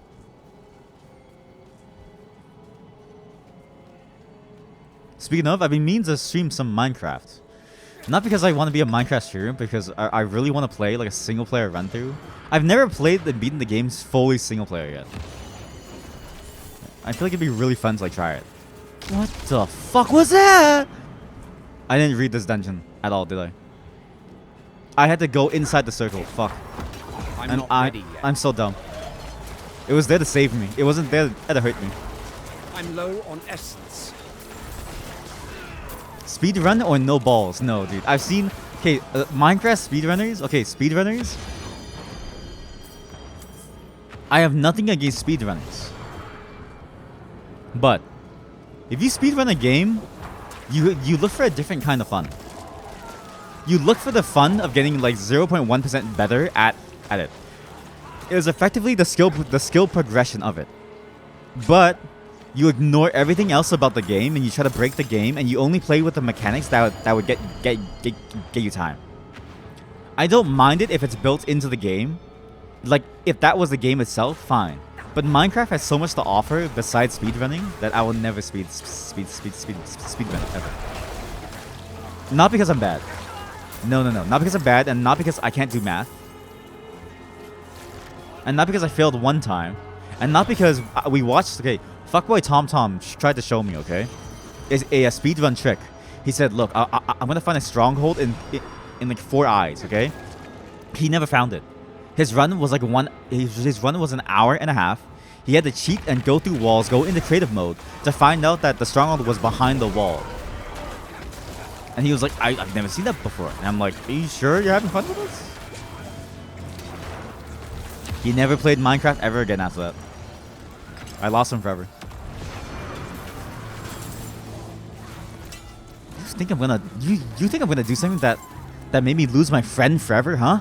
Speedrun goddamn Minecraft? No. Also, because I don't want people to compare me to like Dream. It's weird. I want to be my own thing. You know? What the fuck?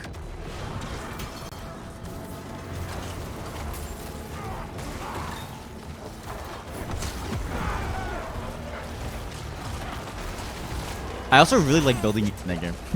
I like to take my time to like build random stuff. I don't know, it's just fun. I like to play with like redstone, you know?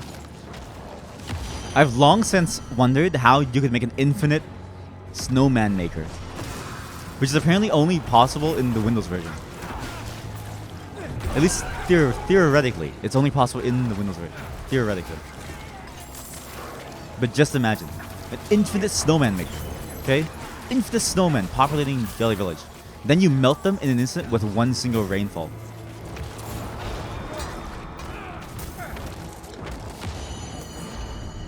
I do wish actually that I could like wipe my like mind. One day, if they ever made a potion that you could drink and like you could selectively destroy your like memories, I would love to do that just from Minecraft. No, like no joke. Well, Minecraft and Tunic and well, there's a lot. Minecraft, Tunic, God. Elden Ring. Fuck, there's a lot. Actually, there's a lot.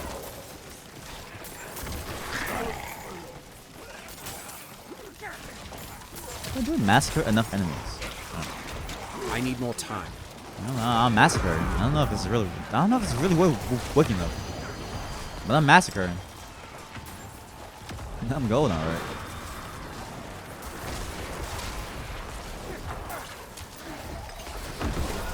I need more essence.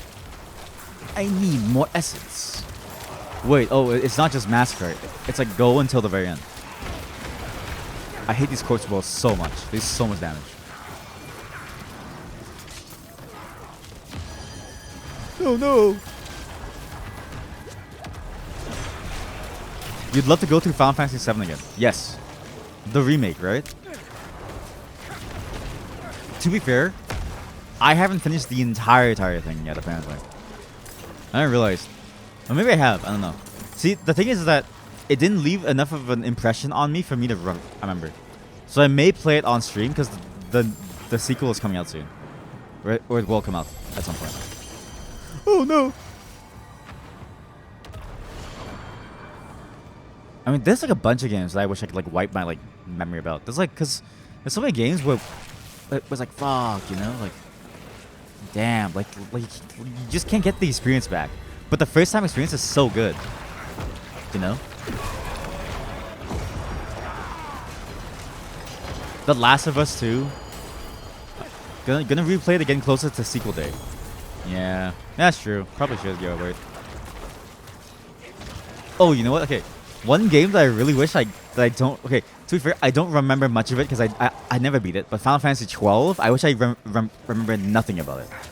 I don't know why, but that game was really fun to play. I really liked like teaching, like doing the like tactics of like people and being like, hey, you cast heal at this health level. Bosch, you just keep fighting people, just like swing. And, like Vaughn, just keep on stealing. It's like fun to me. Which I've been meaning to play that on like stream too. Because it's all on the Games Pass, baby. Woo-wee!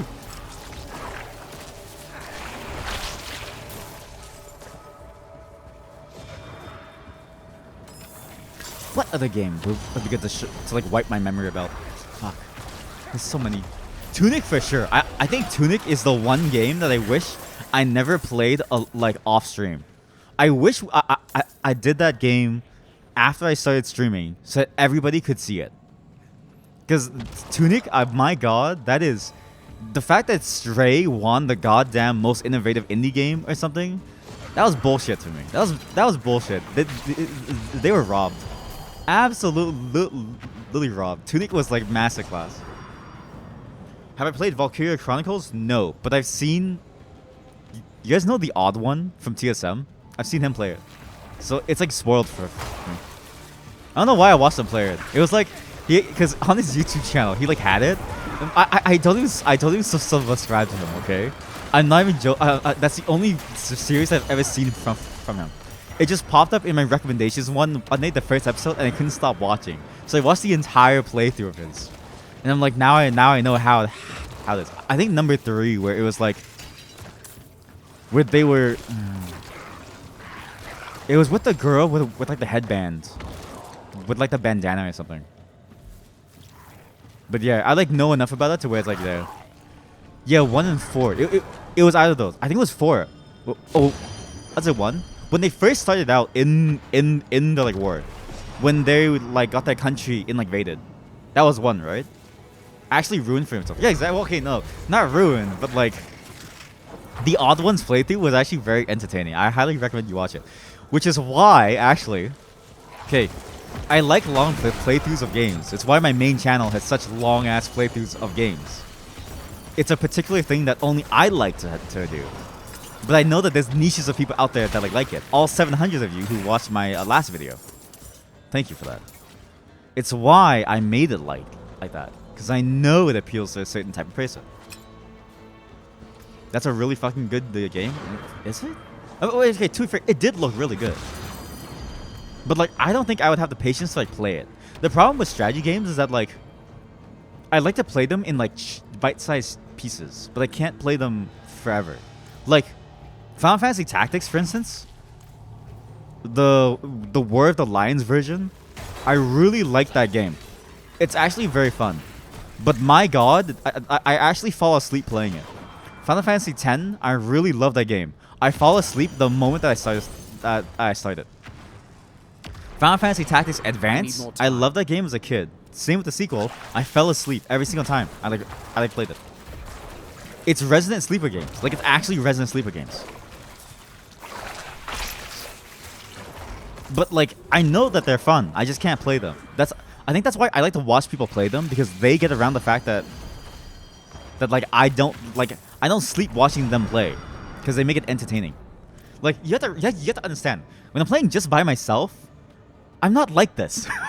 I have to entertain myself, right? But I'm dead silent. Okay, I'm only talkative when I'm streaming, right? Because there's nothing else to do while you're streaming. You just have to be talkative, right? I'm not ready. So imagine, okay, no dialogue, Resident Sleeper gameplay, right? Piece by piece, I'm gonna KO. So I believe, and I know that Valkyria Chronicles is a good game, and I know that I kind of ruined it for myself in a gameplay perspective, but I wouldn't have been able to play it anyways, I don't think.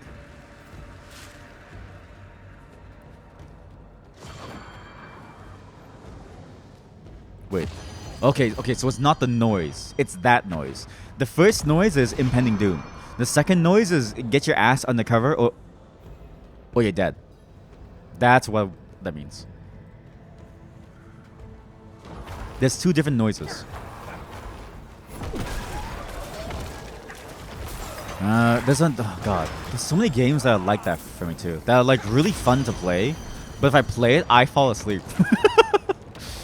I think Mountain Blade too, actually. Like, after a certain point, once you get to the point where you have your own little castle, Mountain Blade, unless you kill every single noble, I'm not saying that I have, I'm saying that I've tried. They honestly, there's so many nobles in the game, you have to kill everybody, okay? Once you get to that point, it's Resident Sleeper. You sit at your castle, you constantly redo your recruits, you're just training passively, and once a battle fights, you auto-resolve because they can't do anything against your castle because you're broken.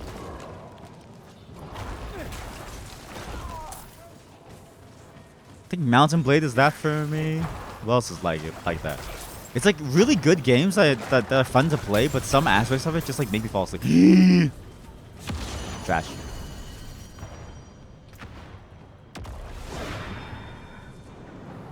God, these legendary items suck. I want unique items.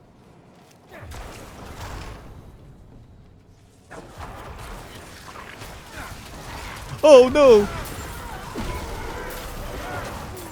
Actually, you know what's funny? I say Resident Sleeper games, right? This is a Resident Sleeper game. Like, just watching, it's a Resident Sleeper game. But playing, it feels engaging enough to where I'm like, I can't really fall asleep. I'm also still learning new mechanics too, so it kind of helps. It's gonna blow.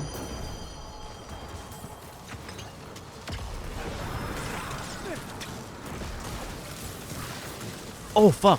Another game that's Resident Sleeper for me is Fire Emblem. I actually love playing it, but I literally fall asleep. Like I cannot stay awake playing it. It's so fucking. I don't know, boring. I don't know how to explain it. It's fun, but it's boring. I don't know. It's confusing. I'm conflicted. I'm conflicted. Oh no! You guys, for the first time ever, we've just found an item that gives more damage. Nothing else matters because this unique power sucks anyways. All about damage, baby. My bags are full. My bags are full. If I do this, will I leave the dungeon? Like, will it disappear? I guess there's only one way to find out.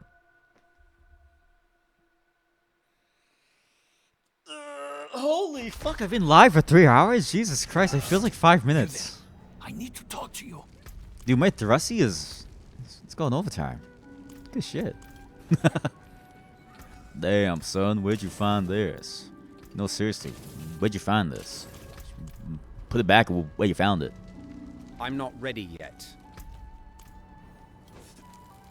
Can't believe I've been playing this game in particular for like 2 hours now. Like, programming was like 1 hour. Well, fucking around in just like, you know, the start of the day, which is a very common thing that I do, was like, what was 1 hour. Wait. Legendary item. Huh. So unique items are just always there. And if the affix sucks, you just don't use it. That kind of sucks. The affix sucks. The damage is lower. What? Damage sucks a lot. I need more Maybe time. I guess I don't use this. Wait, actually, is it better? I mean, I guess, right? Technically, it is technically better. How much is 36 in intelligence? Oh, 14 to 17, so 3.6%. Okay, sorry, I'm doing math. Okay, what's... Fuck, 149. That's like what? That's like 0.75. So the sword itself gives 0.75% more DPS. Then the intelligence provides 3.6% more damage. So it's roughly 4.25% more damage, or 3.35 or something. Like roughly. 4.35% more damage total. Right? I never use my core skill for damage, I'm gonna be honest. And summoning is not a core skill, so it doesn't matter either. Damage to stun enemies, I rarely stun them, and it's only 24%. Whereas, I have 1 darkness skill, 2 darkness skills.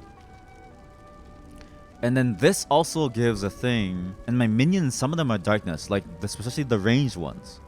But I'm still unclear if that affects them, so I don't know. Damage to chilled enemies, damage to frozen enemies, I don't know if those apply to my minions. So maybe the sword's shit, actually. I take it back. Sword's garbage. But because if it does apply to them, right? These chilled ones, damage to chilled and frozen alone beats whatever damage that sword would have given me. Which is 4.70 something, right? 20% to something that I chill 24/7. I always chill them because of my darkness skill. Always. So I'm always doing plus 20% damage.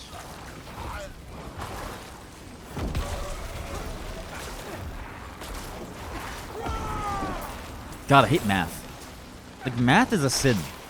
You know what I mean? Like, you know how we have like the 7 great sins? The 8th great sin was mathematics. I haven't invented math, dude.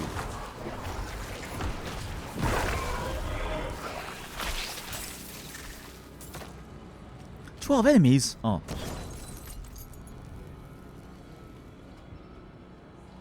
Oh yeah, here we go. Now we just keep going.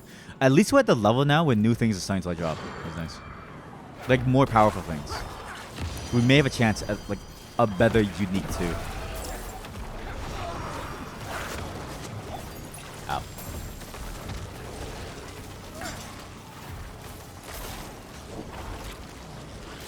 Oh, you know what game I really wish I could wipe my memory of? Phasmophobia. I think Phasmophobia as an experience, it worked actually the first 10 to... Actually, no. It worked the first 100 times, I feel like. But we've played it like 1,000 times now, so it's no longer good. What? Completion rewards. Do I choose? Glyphstone? What the fuck is that? Wait, what? Wait, sorry. I'm gonna look at chat soon. I just want to see this. Oh yeah. I see how this works. Okay. Gotcha. Computers work via math? Yeah, exactly. I hate computers. But computers also, they do it for us. Just never play it. Works for me. Yeah, but see? But when you do play it, you play with people who have already played it. I miss when it was like the first time. We had no clue what was going on. We were scared shitless. But when you play with T-Bone, he's too good at it. He literally sees his friend die and he says, "Oh, loot! Oh, fuck!" I forgot. Sorry, wait. Check Discord soon. I have to get your guys' thing.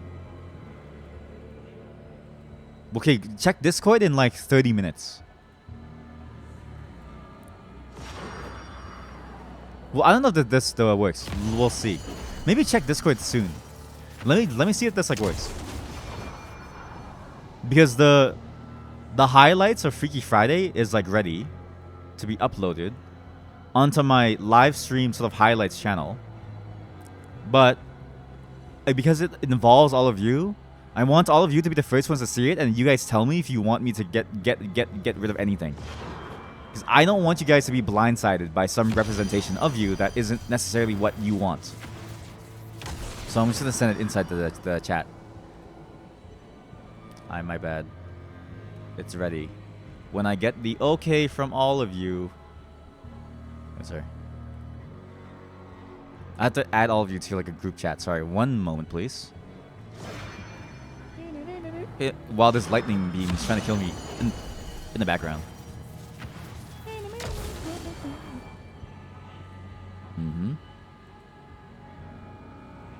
Oh, yeah, that was it. My bad.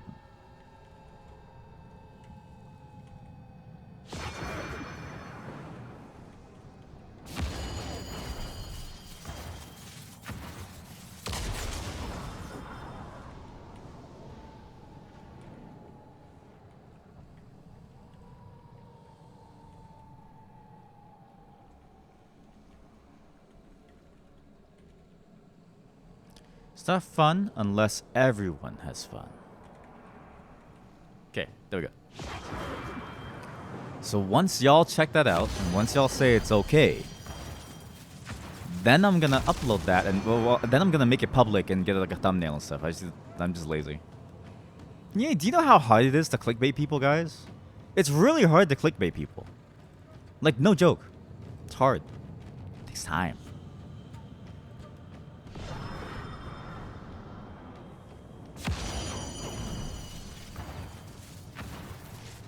Wait, sorry. Now I need to turn off Discord because my computer literally is dying. This thing. Anyways, yeah, check Discord. Okay, so now I see what this is. So this is a way to upgrade the glyphs. In which case, there's only a couple glyphs that I really care about. Anything with minions. Yo! Sorry, that was weird. No, obviously not everybody's like gonna see that message on this. It's just whoever was like involved. Sorry. More collaboration content soon. I just need to figure out what like games we could play. That like is like net new. Though I have been trying to get people to play Remnant from the Ashes. Well, I think I've been trying to get people to. Shadow damage deals 2% reduced damage up to 10. That's useless. And increased non-physical damage. I don't really have much non-physical. Whereas this one is always good. Gain 20% bonus to the minion damage and damage reduction modifiers, right? For minion damage and damage reduction, which is just a generic like percentile increase. And whenever they deal damage, that enemy takes increased damage from me and my minions up to 12%. So this is the best one. Only 4 experience? You're kidding me, right? You're yanking my leg. You're hogging the hog. You're jerking it from me, dude. What? 4 experience?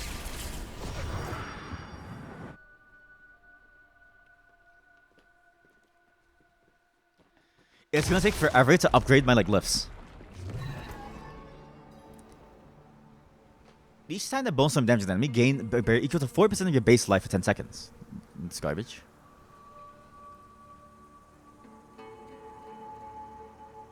While you have 20% increased critical strike chance against plus 100 intelligence.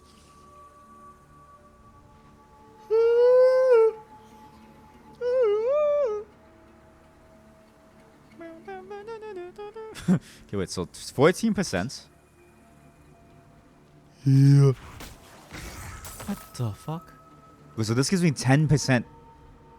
This thing gives me 10% bonus damage just outright. And 33% against distant enemies, which is never gonna happen. But I have higher critical strike chance against injured enemies. And injured is just... I don't know what injured is, actually. What counts as injured? Like, as long as it's low health, right? So actually, okay, so because crit chance is... Okay, crit chance is technically a percentile damage increase, right? On average, for your DPS, if you're 20% crit chance, you do 20% more DPS. So, if I look at it, this actually gives me 36% more damage. As long as they're injured, which I think is whatever. Like, injured? What is injured? Injured. I don't know. It was like a... Is there a help button? Can I contact support, please? Help! I'm injured and I can't get back up.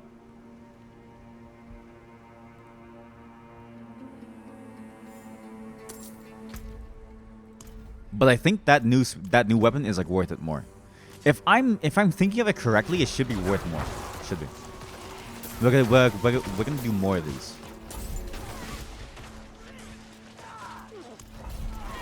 And also, we're gonna do one more Trio Whispers because I'm close. We're gonna double dip. Like a nice chocolate dip ice cream.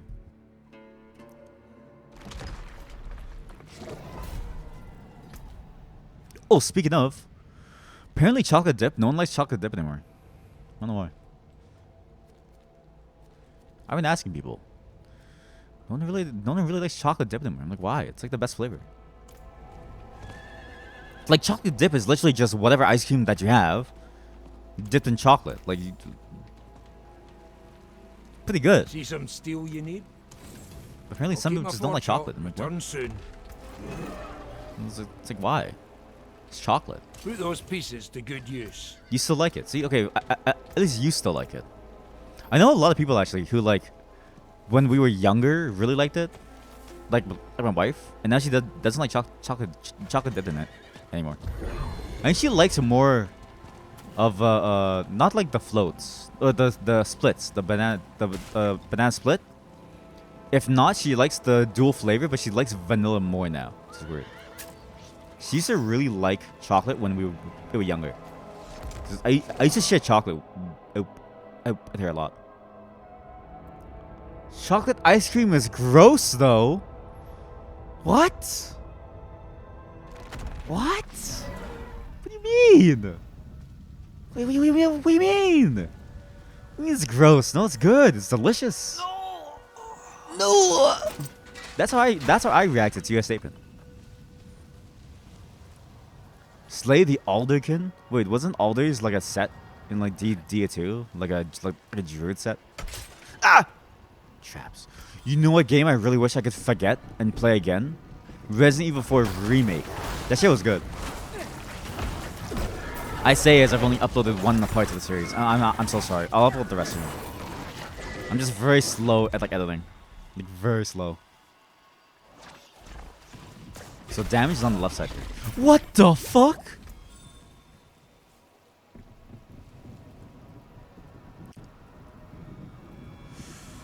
So if I get dexterity and intelligence, strength. I'm gonna go up to here. 5% damage, Oh, but there's a 5% damage node over here too. Shit. No, but it doesn't lead anywhere, so it's not worth it. Because to get this 5 damage node, it's like 2 nodes. Willpower plus that. Whereas if I just go straight up, I can get to the next tree. Okay. Dexterity. The crit chance. Yuck. No suplex? I love the suplex in that game. Like, more games should let you suplex old women. Skyrim has it. With the Grelod the Kind. Oh yeah, I've been meaning to play Skyrim on like stream too. As well as Stalker. Because there's a bunch of like games and like mods that came out recently that are really good. And I've never actually beaten the game fully proper. Like, I've never actually gone through the entire campaign. I think every time I've played Skyrim, at some point, I just give up. So I've been meaning to like play it fully. Oh no. Wait, so am I suppressed here or no? Oh god, sorry. It's like lagging sometimes. Sorry. I don't really know why, actually. I don't know why my connection is laggy, actually. Wait. I need more time. You go in, make my character do 5 minutes, and yeah, and leave. Yep, exactly. I want to do a full-ass run of Skyrim. Like a full-ass run. I kind of want to do it without the patch fixes too, but the patch fixes apparently make the game playable. Like, not even like they fix like funny bugs. The patch fixes leave the funny bugs. But like, you literally can't beat the game without the patch fixes. So I may have to do that. But I want to do like a full-ass run, especially the expansions. I have the expansions, but I've never done the expansion quest lines. There's just a lot of games that I want to play, but I have to figure out how to slot them in with like everything else. You know? Because, okay, when a new game comes out that I want to play, right? Everybody that I watch also plays it. So I had to stop watching them for however long it takes for me to play it. Like Zelda, for instance. I can watch a lot of people that I like to watch because they were playing Zelda, and I was like, fuck, I can't do anything. So I like to play games when I can, so that I'm not left alone. Oh, so wait a minute. I don't have a good glyph for that, actually. Wait. Huh. I guess for minor glyphs, you kind of don't want the good stuff. For like shitty boys, you don't want like the good glyphs on there. Why is glyph such a hard word to say? Fuck. I stutter, by the way. Badly. Glyph. But my stutter, okay, I've talked to like a speech therapist when I was younger, and she was like, so the reason why you stutter is because your brain moves faster than your mouth can like keep up. And she's like, do you ever feel like you have the word in your mind but you just can't say it? I'm like, yeah, all the time. Well, I didn't say it like that. I was like a kid, so I was like, yeah, you know. And she was like, yeah, so that's why. And she was like, you have to slow down. And I was like, I can't. And then the recommendation that she gave to my sister was, yeah, so just like talk to him a lot. just keep talking to him. Don't stop talking to him. He'll be okay. Like, yeah, cool. Can I go home now? Or wow, I wanna play my Game Boy. I gotta crank 90s on these Final Fantasy kids. Shit. But I also learned that like certain syllables are really hard to like say. Like anything with a hard stop. Because I think my brain considers a hard stop to be the end of the sentence, and so I think of the next thing, but it's not actually. I'm still trying to say the one word. It's true. It's actually true, yeah. Anyways, that's why if you hear me stutter in my videos, I leave it in because I'm not afraid of that. But also because I think it's funny to have it in there. It just sounds funny sometimes. I like to poke fun at myself. And also because the way I stutter is so goddamn annoying. I can't edit it out. If I stuttered any other way, I'd be fine, right? But the way I stutter is I say the same words so quickly that there's no clear points in the video where I can like cut it in like half to then make it like a normal sentence ever. That's why I leave stuttering in all of my like videos. I'm not editing that shit out. It's too hard.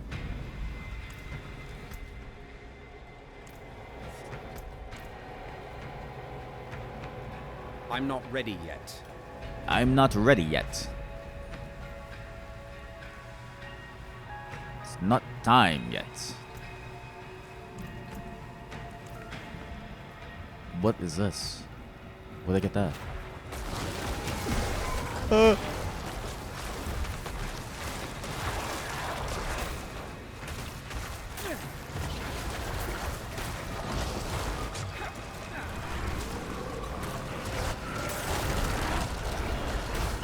It's not time I'm yet. not ready yet. I'm not ready yet. I'm dying. I'm going to die. Jesus Christ. These guys are so hard. Why are they 4 levels ahead of me, actually? Huh. Wait, I'm 52. They're only two levels ahead of me. I'm getting shit on.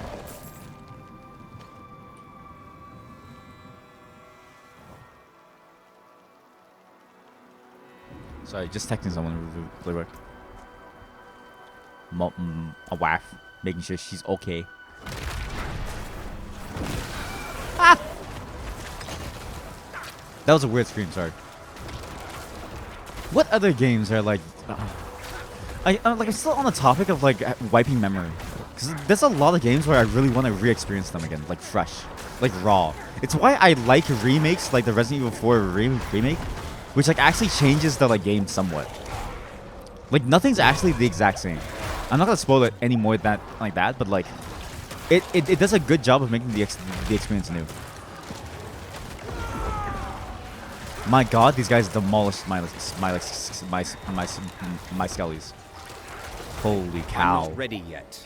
I'm not ready yet. It's not time yet.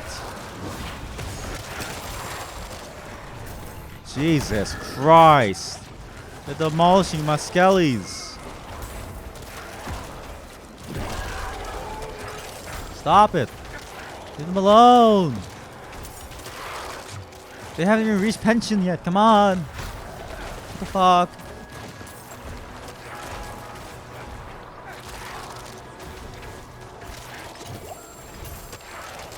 Holy...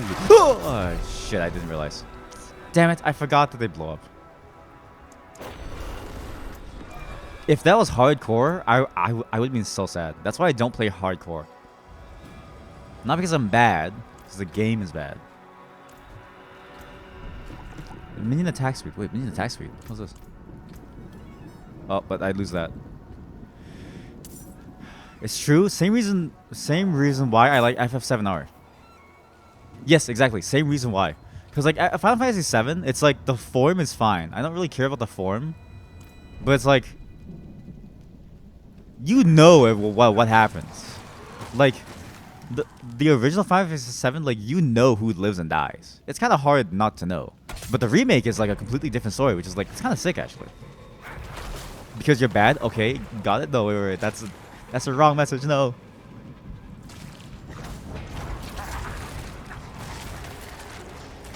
Oh, also the Resident Evil remakes. They follow roughly the same story, but it's such a different perspective that I actually think it works so well as like a whole new experience. So like not just Resident Evil 4, but like even like 1 and 2. I thought those were like amazing as like remakes.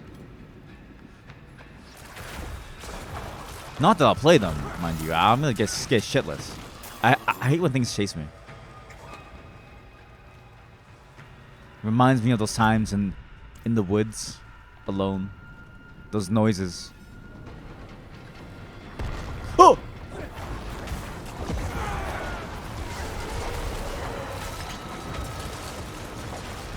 You shit.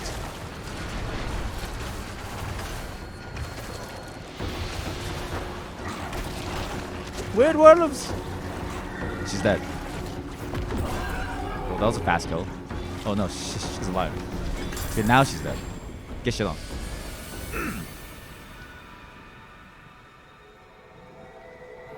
This is terrible. This is awful. Why are they so bad? Everything sucks actually. Wow. Huh. I'm not getting anything good. Like nothing good. Upgrade. Nice. Nice. Oh, so the bottom effect doesn't necessarily level up always. Huh. Okay, time to do some of these blood thingies. Because these ones seem to actually give me items. And more experience, technically.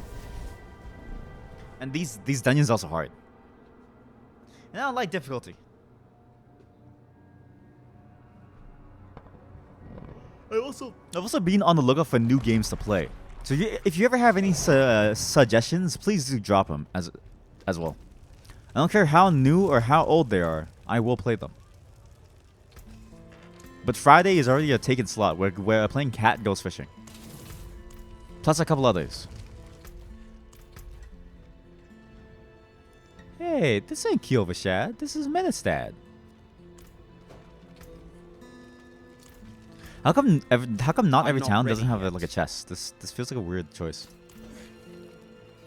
Bad enough I have to stand watch. Now I'm supposed to police the pickpockets? Yeah, that's her whole job.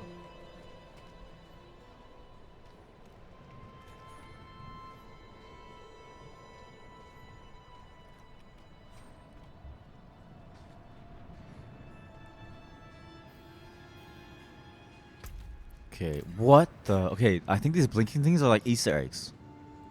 Yeah, it's like special monsters, like Easter eggs. Rock Splinter, Elite, the Infested. What is this? Valkyria 4? Oh, no, I watched Valkyria Chronicles. It's not the same, right? Is Valkyria Chronicles different from Valkyria 4? From like the Valkyria? Like, is Chronicles the same as Valkyria? Like Valkyria Chronicles? Is it... Know I'm saying, dog? Because I've seen Valkyria Chronicles, same. Okay, I'm down to try for it, but I will actually fall asleep. No joke. The only Final Fantasy game that has never made me fall asleep was, no joke, Final Fantasy 12, and that's the Resident Sleeper game. The Resident Sleeper game. Because the game literally plays itself. It is the first idle Final Fantasy game. Well, this is not Final Fantasy, but like, you know what I mean? It's like the only game of that type that has like very slow-paced gameplay. That would put me to sleep.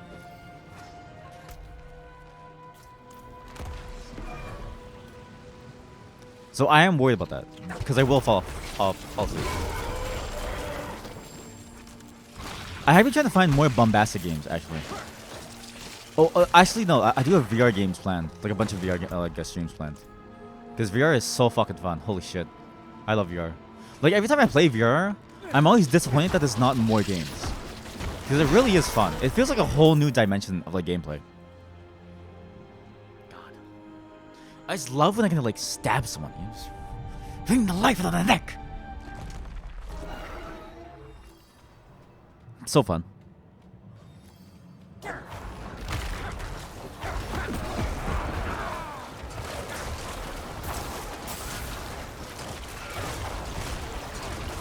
Oh, especially Half-Life Alyx. I'm not even close to finishing that.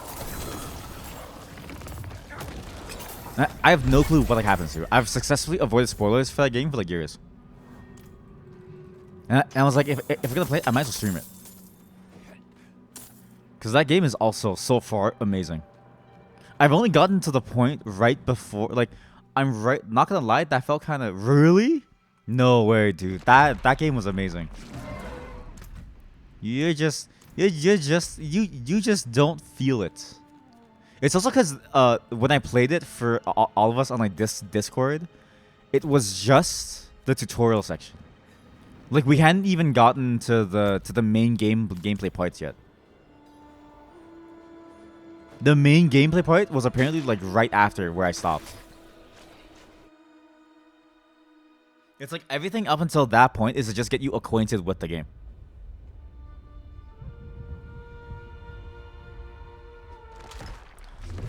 And I really did spend way too long on that tutorial too. I think I spent like years like shooting at like dead like bodies and like blowing out the like car with like Russell's tutorial like a gun. That was sick.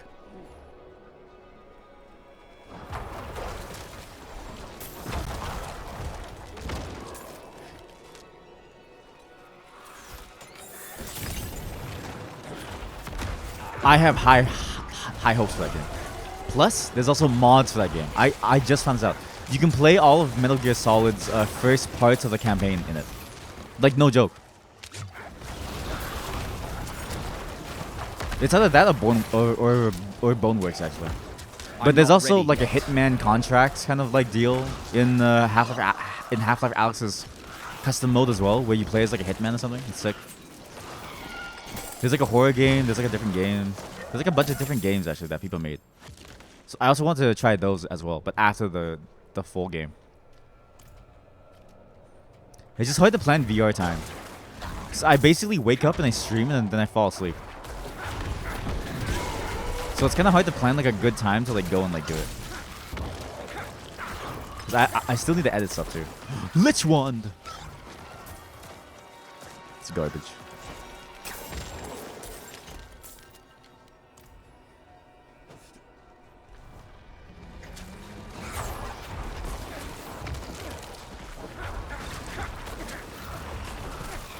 Oh yeah, here we go.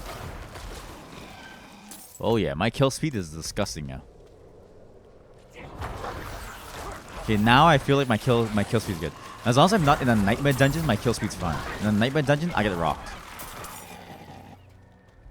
But also my skeletons die way too fast though, so I do need to think about that. I also need to switch back to Skeleton Warriors. Skeleton and Reapers don't really do much, I think.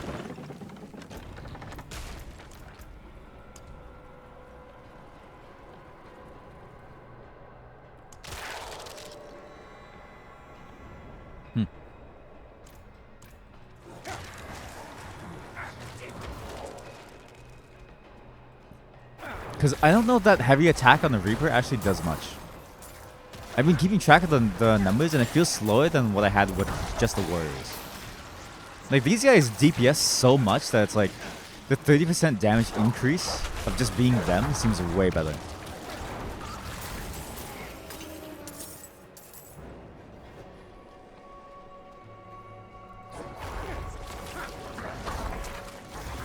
But yeah, more games will come soon. I just need to stop.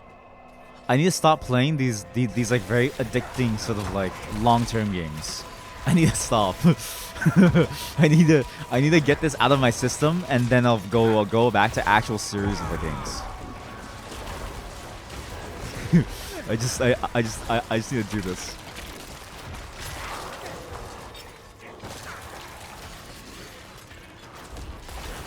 I also miss playing the games that I played offline to like continue them.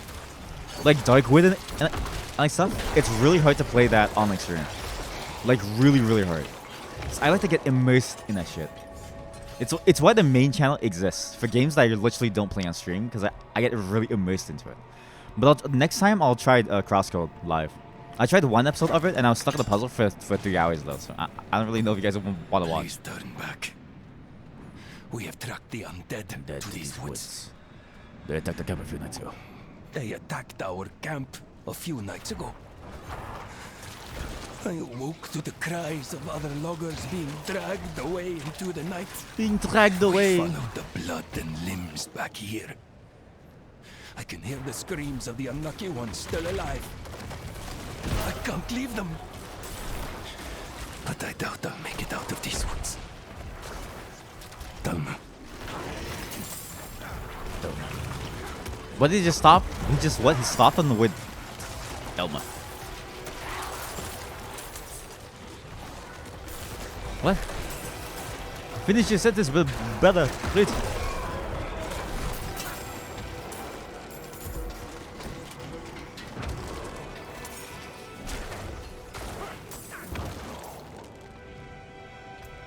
Fuck, I was just thinking of something. I was just gonna say something and now it's gone. It's gone. Why is my memory? You.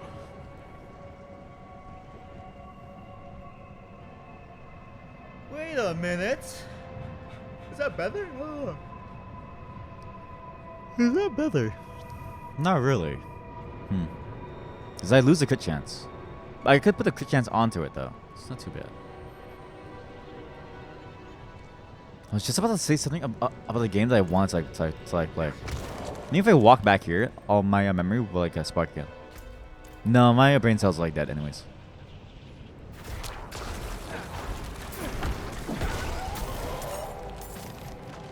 Dude, I just want to hit level 60. I just want to get the World Tier 4 before I make my new character. Because I think World Tiers carry over. Like, not that I can start in it. But I'm going to have an easier time doing it with a character that I know versus trying to get it on a druid. You know? At least let me experience it first. Klebons!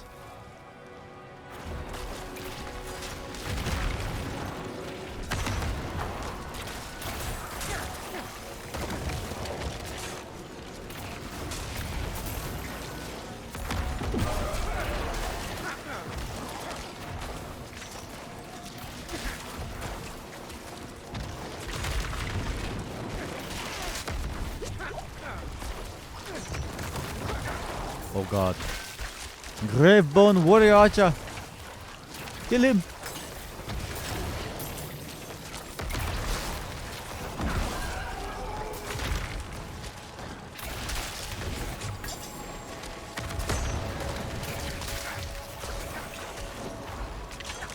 I need more time.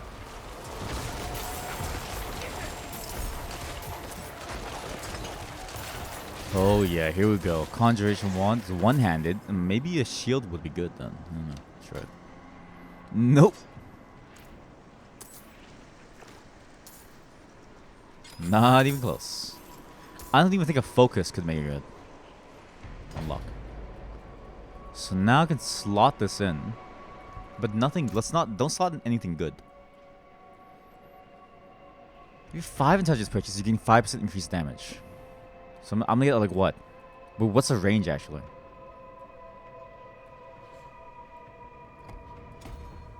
That's the range?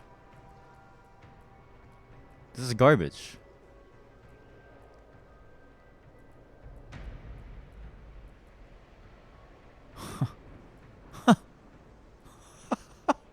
This is trash. Uh-huh. Oh, radius increase. Oh.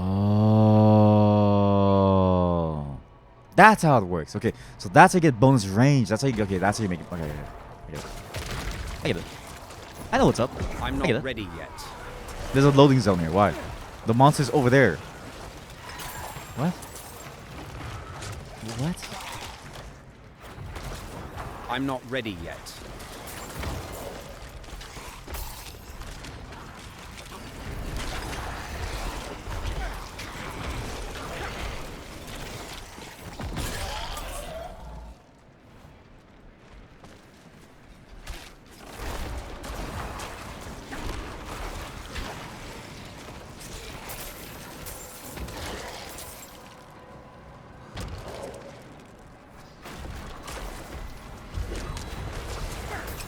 This dungeon has nothing going on. There's nothing in this dungeon. I feel like I've seen the same tree. I've seen the same cliff like 5 times. How many times am I going to see this cliff? How many times?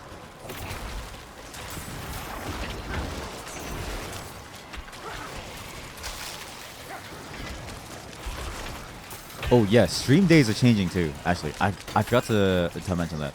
Stream days are going to switch from, you know, the Monday to Friday over to the... It's probably going to be Wednesday till Sunday. I need more time. Sometimes Tuesday night if I can get to it. But Monday and Tuesday is date time.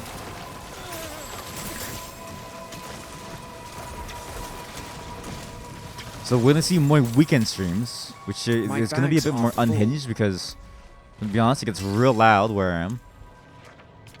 I actually do a lot of fine tuning, so you guys hear no background noise. All you hear is my mouth and the smacking. Why did I stop teleporting? I thought I was bugged.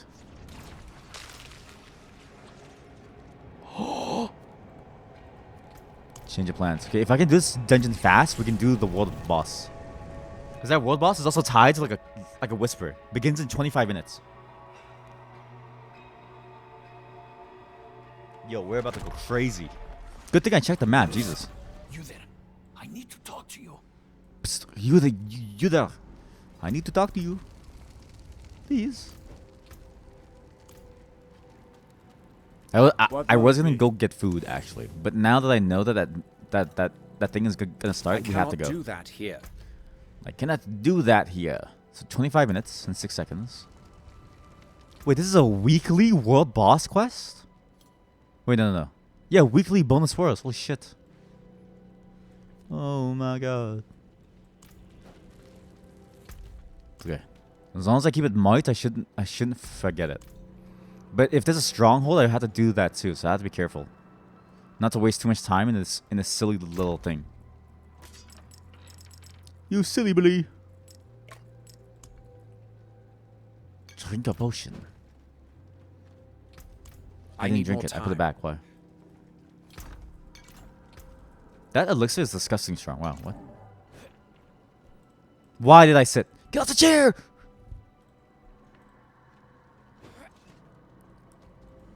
My brother in the boneyard. Why are you sitting? We've got to go.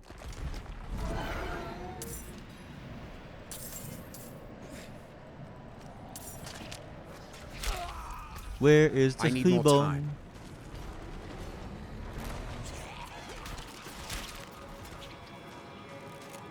Oh god. Okay, now we have a time limit for this. 25 minutes. It's gone from a casual experience to like a time to a speed run. Time to die. Oh no. Also, I'm surprised that it's a weekly thing. I guess... Okay. I don't understand games also that have like arbitrary time limits on things. Like weeklies or dailies. Like if somebody wants to play like 1,000,000 hours and just do it, just let them do it, man. Like you're not really gonna... You know, you wouldn't just do that, would you? You wouldn't just limit someone for fun, would you? Like, I get the whole point to prevent people from, like, rushing and like, burning out. But people are gonna do that anyways. You can't stop... You can't stop the kind of person who would play 24 hours a day and, like, try to beat the game in a single sitting. You would never be able to stop them. Not ready yet. So you might as well not put any limits. The game that does this the most, that I hate, is State of Decay 2. But I love that game so much. It's so fucking good. But my god, State of Decay 2, I don't know what they were smoking when they made a time limit on everything. And I will play the game on stream at some point because it's very fun. But when you have to wait, when you have to wait 1 real-time hour to use a single radio command, it's like, this is absurd. This is like mobile gaming levels of like absurdity. I don't get it. Not while I'm in town. But I will play that game live. Because my god, is it fun. I especially love getting people in, like, when my community gets too, like, large, okay? Because you have to build, like, a community of, like, zombie survivors. I like when the way I like to remove people from my community is I get them infected. Then I'm like, oh, I guess you got infected. I guess we gotta kill you. And I execute them. It's much more fun than kicking them out. Sure, I suffer, like, a morale, like, deficit for, like, 5 minutes. Who cares? Like, get over it. You know? It's not that bad. But in real life, my morale goes way up. I need more time. Wait, stop wasting time on these. If it's a stronghold, I'm doing it. That's sweet now. How's it called?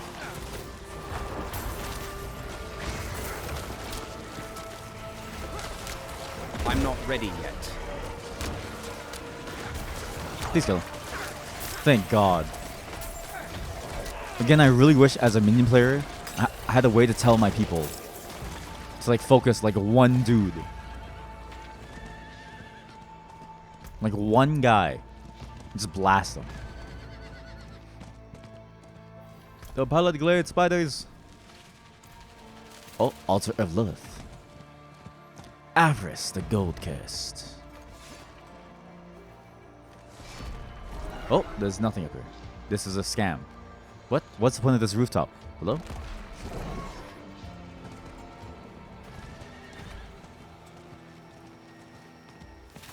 Now, apparently there's voice chat in this game, which I'm pretty sure I turned off because I'm like, why would I ever want to talk to like random strangers? It's so weird to me. It's like it's like disgusting. Imagine wanting to speak to random ass strangers. That's just strange to me. I say as I argue for the merits of a game being an MMO.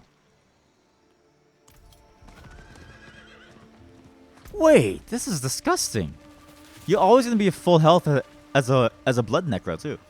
Okay, BRB in 20 minutes. Well, not 20 minutes, but we'll do stuff on the side. But I'm gonna grab some food really quick, so I'll be back. I'll be back when that timer ends. Okay? It's about to go down. Yes. We're about to see what all the hype is about.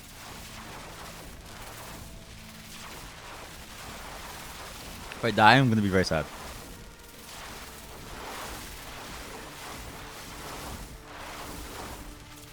But also, I just know that my skeletons are gonna be fucking useless. These guys die in like 2 shots. Hey, boss. You would. Are we gonna make it, boss? Yeah. Don't worry, guys.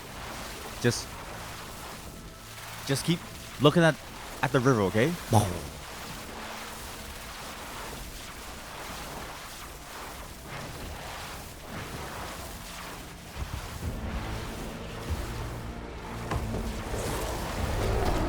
Yo!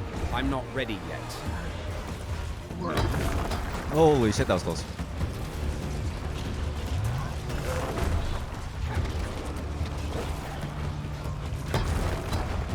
See, I feel like wood bosses are easier than the actual mobs. See, he doesn't like attack often, so my skeletons can like live like longer. And because my skeletons live like longer, I do more damage technically. It feels better. Holy shit, that was close.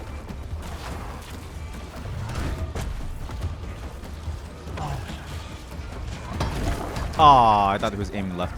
It's kind of hard to see with the UI element. I kinda wish you could hide more UI elements.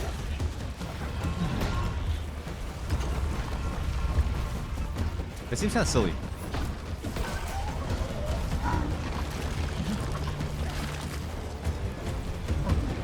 Also, melee characters get like fucked. What? They can't do anything.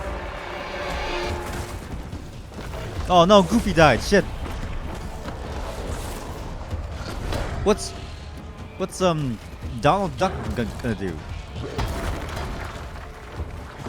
Is that his name? I'm Donald not Duck? ready yet. What's Goofy's wife's name? Goofania? Goofina.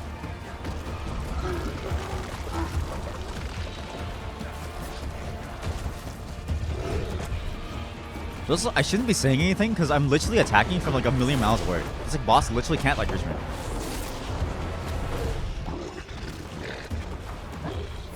Uh-oh.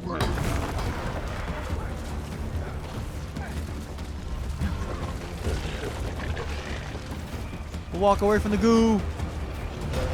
Ow, that was close range. I thought he was going for the long range one.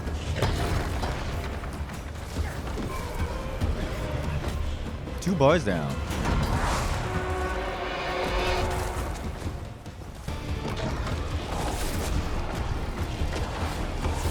Also, I really hate the camera control. The camera control is not smooth. The camera control really sucks. It feels unresponsive to where I want to look. In a way, I guess they had to nerf range characters somehow by making the camera suck. Right?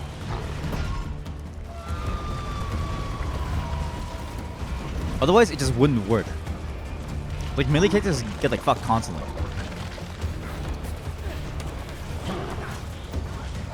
Stun him! Stun him, please! Shit! We can't stun shit! Guys, we can't stun for shit! I need more time. Oh yeah. Can my skeletons stop shooting into the wall? Why do they walk into the wall to like shoot at it? What? Melee skeletons, please kill him, please. Wait, what are you doing? Come on. Treasure goblin? There's a treasure goblin? What the fuck? If I knew, I would have just done that. Treasure goblin! Sorry, gang, I'm focusing on the treasure goblin. Ah! Kill the goblin! Oh, because Avarice he's a treasure goblin. He's a giant treasure goblin. That's sick. Cool. I'm not ready yet. Okay, so the tail in the spin is his tail almost. Yeah, it's in that first step, and he always does like a double back sub. Well, uh-oh. Ow, I think it hurts. Oh no!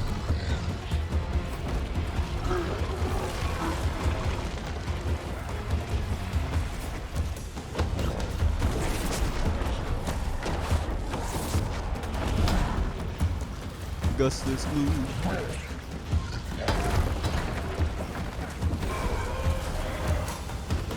How did Goofy die? Wait, how did Goofy actually die? This is actually Resident Sleeper. If you're ranged, this is actually a Resident I'm not fight. ready yet. Melee gets fucked. See, this is what I mean by like bad game design. Like, when the melees have like the hardest time, they have to actually learn the mechanics, and the ranged characters I just need more time. this. Like, I'm literally holding left click, sometimes right click. Raw action gameplay. All the time. All day. All time. Oh no. Also, this camera sucks. Because it's not centered on you, it's hard to know where you are at like all times. Such a weird camera. Grand Cache. Oh my god, sacred chest armor. Efficient. Kill the chest quickly. I need more time.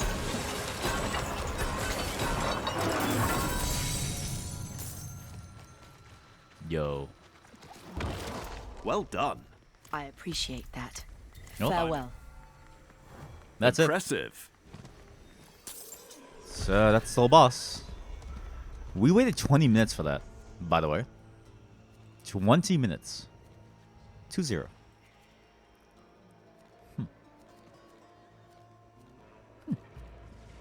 Yeah.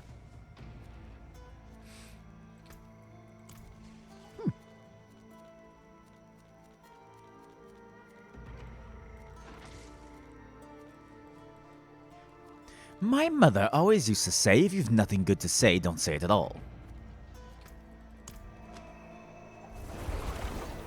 Therefore, I'm gonna shut up about that encounter. That was awful.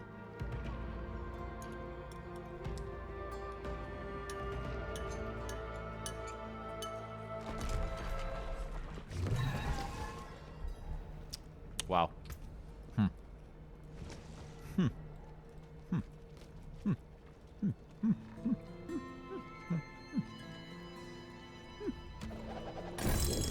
Yo. Yo.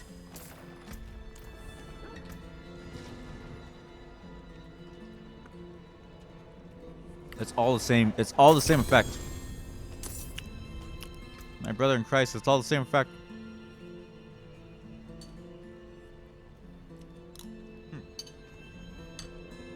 Sorry, I'm still eating, sorry.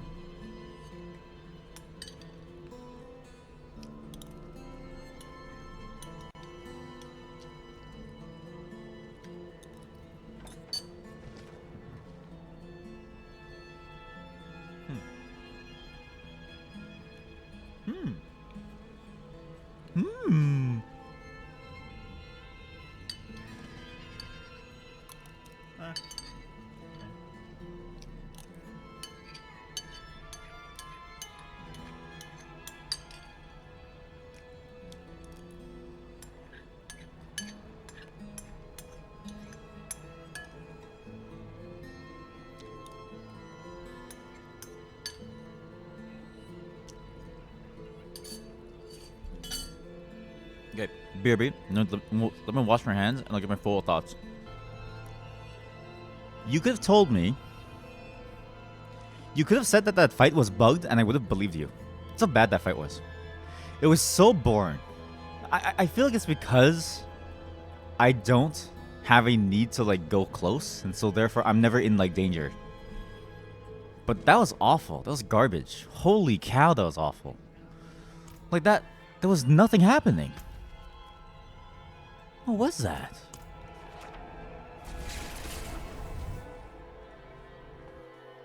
It also doesn't help that, like, that boss had nothing that it could do. Like, it had no moves. You there. I was like, wait, why does it have no moves? Like, it literally had no moves to like do. Just kind of spawned. It just did the same 3 moves. I was like, that seems kind of weak. For like a boss design, same 3 moves seems awful. What? That's not a good sign. That's the first ever world boss, and I'm already like, damn, that's, you know, maybe it's time to wrap it up, you know? It sucks too, because like, you have such good things to learn from. I'm not ready yet. You know? Like, you literally have, like, really good... Like, just play Lost Ark for, like, I don't know, 5 minutes. That's good salvage. You get some good stuff, you know? Like, you learn a lot. Instead, we get that. It's kind of bad. Not bad. Well, this is just how it is, I guess. Ah, found during the Helltide. Used to improve sacred and ancestor items. Ah, let's try upping this then. That there is worth the coin. So now let's check the damage. So now they're still roughly even. Like, they're still roughly even. I get more cold resistance. I get less damage overall, though, because this thing is now 46.2% against distant enemies, plus 140 intelligence. Like, the damage on the chilled thing did not grow as much as the damage on, like, my smiting spear. Kind of disgusting, actually. Wow. But yeah, that was sad. I need more time. Let's pretend like that never happened. Okay, let's pretend like this game's still something going for it, okay? Let's all collectively forget what fight we just went through. 'Cause my god, that was bad. It surprises me too. Because you sometimes meet people who are like very like adamant about not playing other games, that like this is the best game ever, and so therefore they have nothing to learn from all the rest of the trash, right? But it's like, no, like you have a lot to learn from the rest of the trash if your stuff is that trash. Like, maybe learn from them too. Like, that was pretty bad. Like, I could easily see, you know, Lost Ark's thing demolishing that. Knocking it out of the park. Any raid in that game. Any single experience. Even the basic ones that I saw were like crazy good. Like, what the fuck? Sick. Imagine whatever that was. Jesus. That was weak. I died? I killed myself again. What? Yeah, that was awful. Oh boy.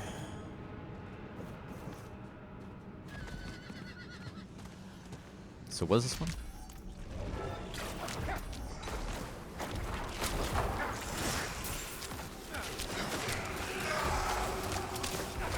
Ow. You keep shooting me. Stop it. I'm not ready yet. So why can't I deposit these? I have enough, no? Like a lot.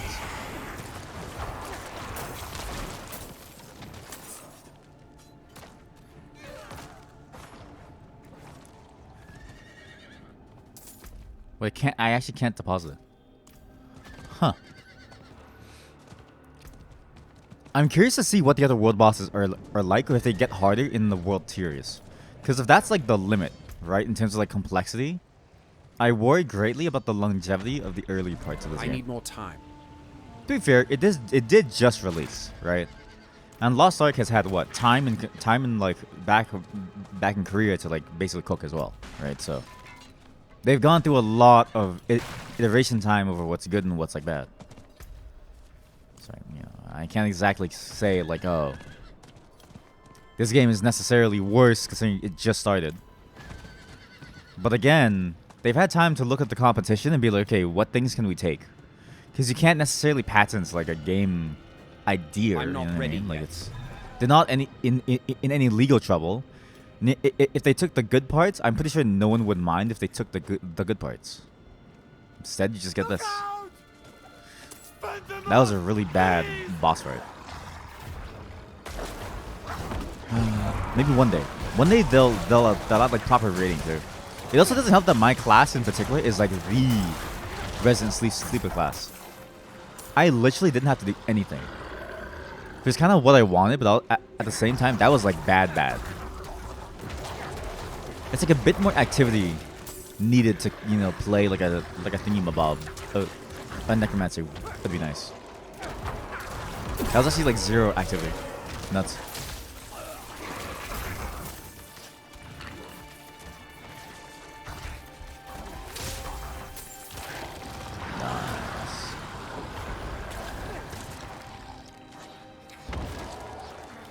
I need more time.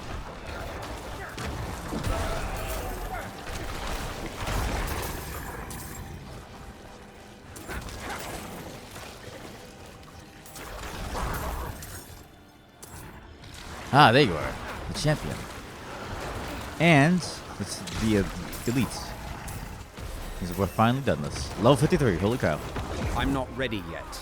We're almost getting somewhere good. But my god, the amount of grinding that you have to do to like reach like higher levels is like pretty intense actually. You have to grind a crap ton in this game. Which, you know, it's like par for the course. TBH. We made it. Of course you did. I'm the one protecting you. You're fine, dude. So now I go for the strength node. There's no better node really to get that fast. Then I can't do this one. I don't know why. I really don't know why I can't do that one. I'll do the event one for now. So that's like one away. Oh, maybe I couldn't do it because it would have overcapped me, which is a very strange solution. They should just let you overcap on like dark stuff. I'm not ready yet. Although I guess then you would always do like the 5 cost ones, but then it's like why even have the 1 cost ones? Again, a lot of weird game decisions, right? Why have different costs to them if the cost of getting there is roughly the same anyways? And doing them is like roughly similar. And why try to incentivize people to do all of them by forcing you to not be able to overcap, and so therefore you have to like do certain things. I appreciate that. Sorry, wait. Goodbye. Atone? Not farewell. I Sorry. apologize. Okay.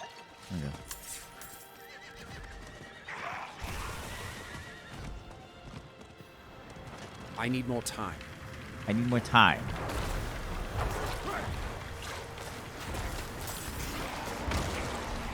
Ow.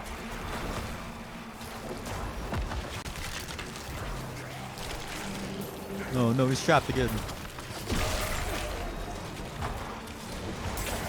Nice kill. Holy shit, my like golem did like 1,000,000 damage to that thing.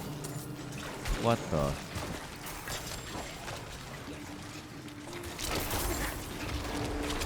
I'm not ready yet. Oh my god, kill him, kill him. There we go. Now kill him.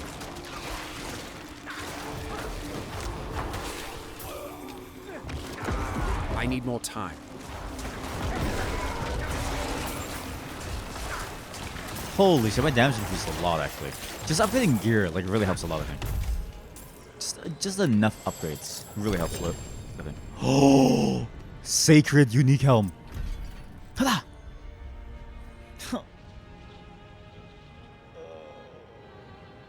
Bone spear! I don't even use bone spear. That travels. Bone spear leaves one echoes as it travels that explodes, dealing 73 damage. Well, I don't use bone spear, so that's useless. God, these suck for me.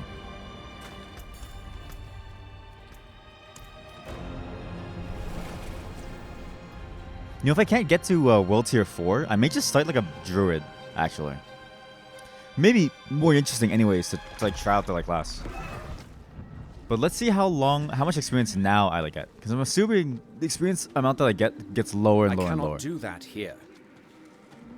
It is done. For instance, I should get like nothing. Oh, for instance, yeah, I get literally no items too. Oh yeah, that's bad. 117 experience only. Jeez. Fit for a king. I see why you would want to do the red tide stuff. Oh, Legion event. Here we go. Huh. Fuck it. Let's do it. So we can do a Legion event over there.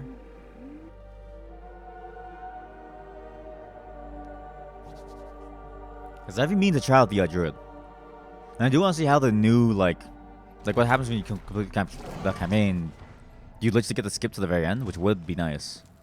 Not while I'm in town. Like, I'd rather just do events to level up in TBH. The campaign had a lot of dead spaces of, like, walking around and stuff, so... It'd be good.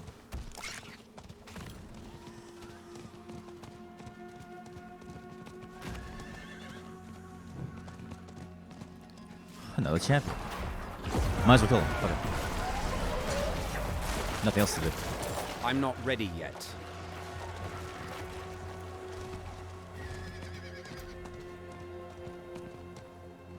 But I get pretty good pants here. No, never mind. Bad. Also bad. Also bad.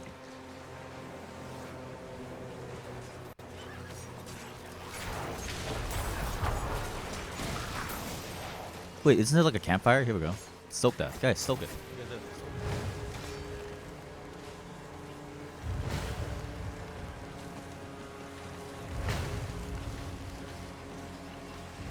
Two minutes. You do another timed event. This game, just like you really start to see the flaws of like the any game. Like, at least until the first season, I think this is all that's gonna happen too, which is like painful. Like, it's basically what the game is. Which I kind of half expected, but at the same time, I kind of expected like maybe a bit more challenge from like things. So like more like fun with it. But surprisingly easy to like just like play, simply.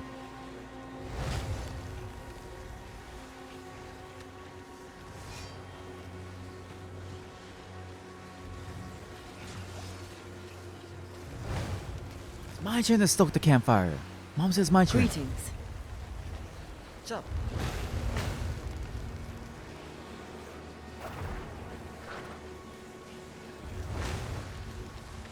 How do you turn off the emotes? Wait, this is a good time check. I hate those emotes so much. They're so annoying. Because people spam them. It's like, dude, like, please stop. I only want to hear it from like friends and stuff. You know.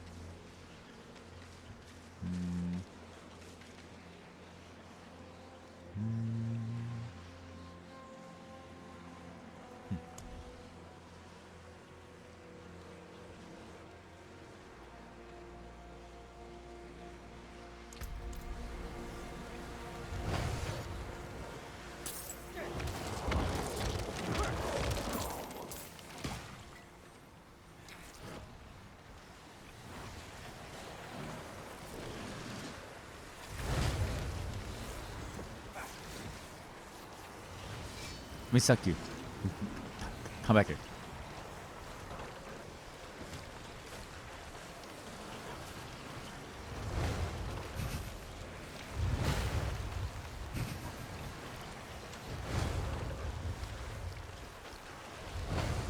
Adonis, you're so cringe. Get out the way. Who cares about it? It's a fucking pre-order. Let me suck this guy. Get out the fucking way, Adonis. You're cringe. There we go. There we go. This is it. See, man, why pay when you can just go straight for comedy? Imagine paying like for cosmetics. It's crazy. Oh, here we go. Not him. Just these things. Okay, I see.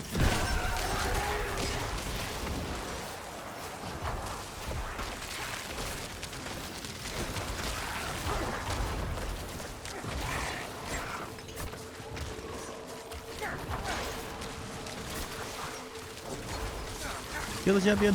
I'm not ready yet.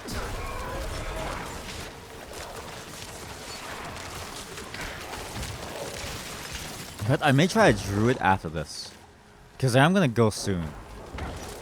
We've been playing for like a while, and we've been on for like hours now. I'm not ready yet. Slay enemies to provoke the serpents of hell.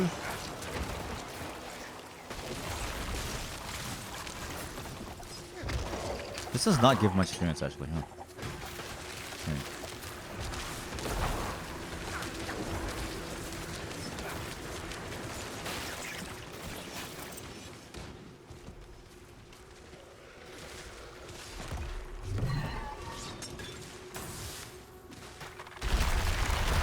That was weird.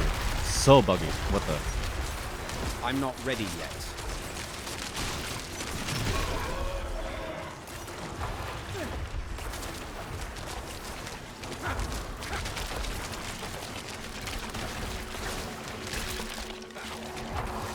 But at least before I go, I'm gonna I'm try out not ready the yet. druid. Cause man, the necromancer at some point it really is kind of mind like a mind number. Oh shit! Right here.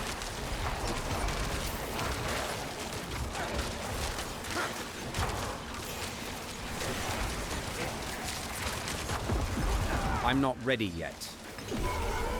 Cause I wonder if a companion only build could like work with the druid. The problem is that you're limited to 50 skill points basically. Which kind of sucks. Or 49.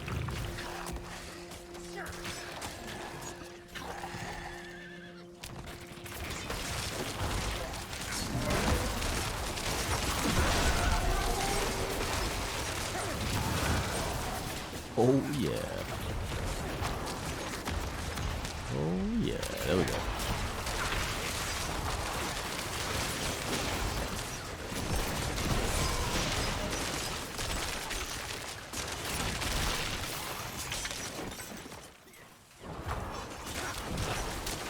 Also, I'm realizing that I'm also doing a lot of damage, especially. But also, rogues do a shit ton of damage. I don't know how, but they're very, very fast. It's like insanely fast. It's actually I'm nuts not how they ready fast. yet. Like, it's kind of crazy, actually.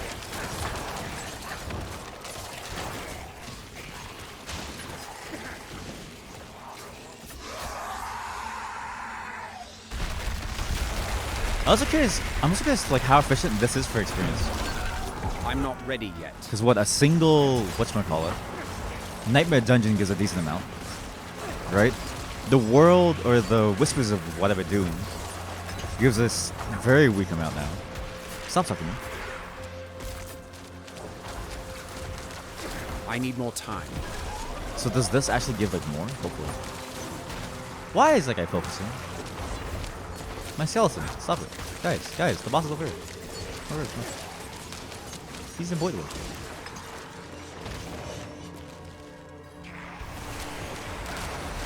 I'm not ready yet.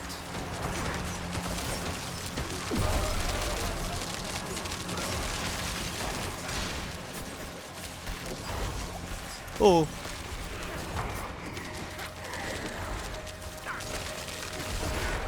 I'm not ready yet.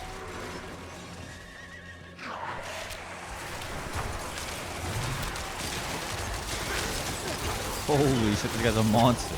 That guy demolished all of them in like one go. The skeletons. Jesus Christ.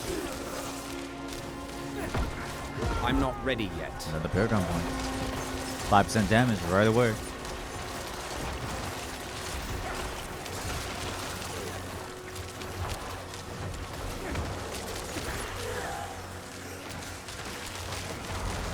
I'm not ready yet. Man, some builds seem a lot better actually. So my single target is really reliant on like AI. Sucks. AI sometimes funny. Doesn't really do much. I'm not ready yet.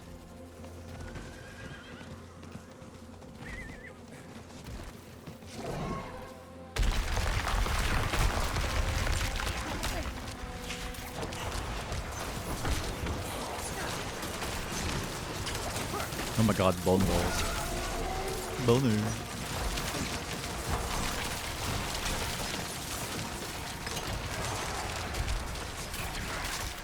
Also, I've noticed that Hell Tides I'm not ready yet. is not a constant thing. Like the Hell Tide starts and like ends. I don't really know why.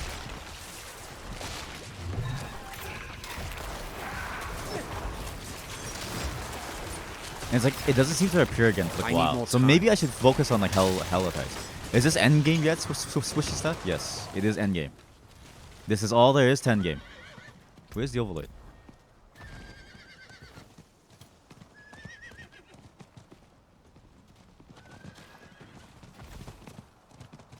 Oh, they found him. Yeah, this is all endgame is. It's just this stuff. He's up here? Oh man, I missed out on parts of the fight. You just do the same couple like events over and over. It's like the end game in like any game. Every single game has the exact same end game flow, because people kind of don't expect you to get to the end and like still be able to like do things. I'm not ready yet. It's also hard to make things that are infinitely replayable in the games. To be fair. Nice son, legit. Nice son. Wait, there's 2 bosses. Seething Hive Master and thing? Legit. Well, Tuno is the real boss, so we just focus on. Why are we focusing on the Seething Hive? Guys, why the Seething Hive Master? Right? He's not the boss. He's like... He's number 2! I need more time. Kill number 1! Nice. Nice. Oh yeah. That gave nothing actually. Wait, that actually gave like no items. Gave barely any experience too. Huh. Thanks. Fascinating. Absolutely fascinating. So I see the flow of it now. Tides of Hell, or the Hell. You have to do Hell Tide. You have to do the weeklies like the bosses and the legions and stuff. Then you just do Nightmare Dungeons. It's technically worth more. Can you stream some TFT, sir? I will never stream TFT. But also, yeah, I'll play soon. Very, very soon. But I will never stream TFT. I'll never stream personal time with like friends. Because that's like personal downtime. Like this is downtime. But like that's also downtime. It's like a different downtime. But also because I don't trust Siki to behave on stream. So I can never stream with him there. He's too dangerous. I'm not ready yet. You know? Siki! It's work time with enemies? Yeah, exactly. True, yeah. When it's TFT time, no one's friends. We all fight each other. I'll join soon though. Just let me check out the one more thing. Just make sure there's no Hell Tide and I'll come. Nasal strips is so good, you should try. I used to have like a bunch. Yeah. Wait, are we thinking of the same thing? Is it the thing that like keeps your like nose open? It is, right? Because those are good. I like being able to like breathe. Imagine breathing. It actually couldn't be on me.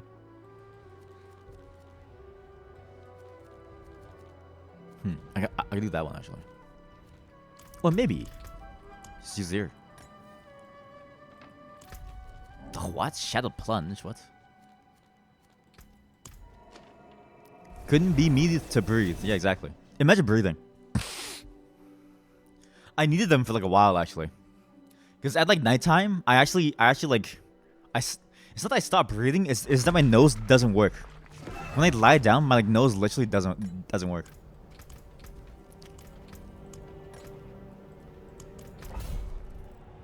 Oh yeah, I see how it is. Okay. So at nighttime, it's like I try to breathe and I can't, because my nostril, like it's like the nose, the walls of your nose. Yeah, mine collapse. I don't know why. They collapse and I like start to like suffocate. Not while I'm in I've woken up multiple times from like not like breathing. I'm like how. And I'm always like, how am I still alive? Maybe a little brain damage. Apparently, it's actually a very common thing too. Sleep apnea.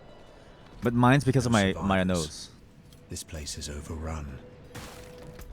There's a stronghold? Core Dagon? Core Dragon? Core Dragon. How about no? We'll do this later. Woo! Imagine breathing.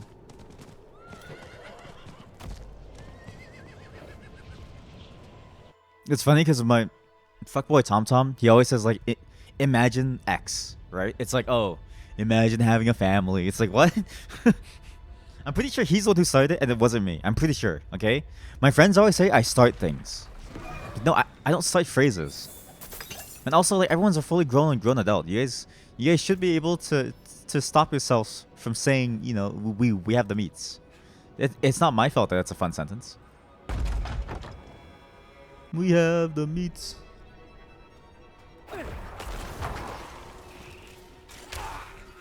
Activate the gate control.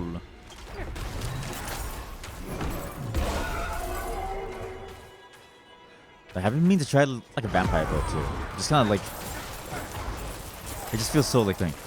Let me remind you, your son is the devil and your wife is a substance. Yeah, but like, listen. We all just became adults around then. We all had the ability to ignore me.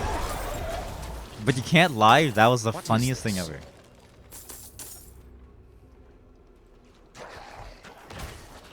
Your son is the devil. My wife is a Subway sandwich. I don't even know how to like explain that to like people. I really don't. Like just like watch The Omen or whatever it is, okay? Watch it and look at the like blood that like drips from his like wife. It's literally Subway hot sauce, like the same color. Not even. Just buy a Subway sandwich, ask for hot sauce, and like compare it.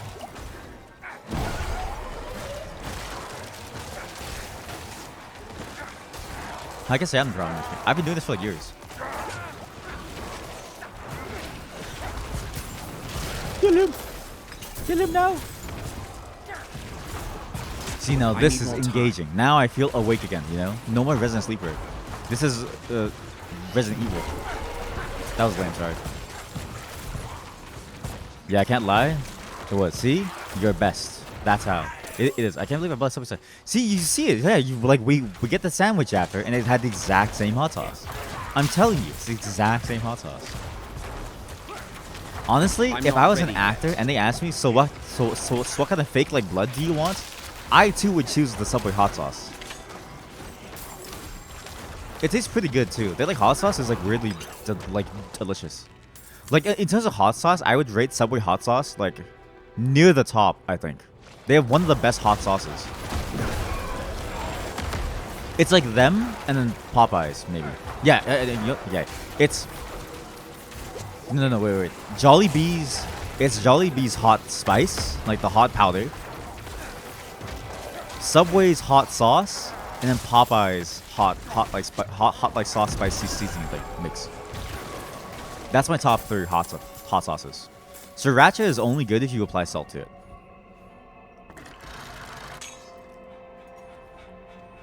Ew, what's that? Ooh.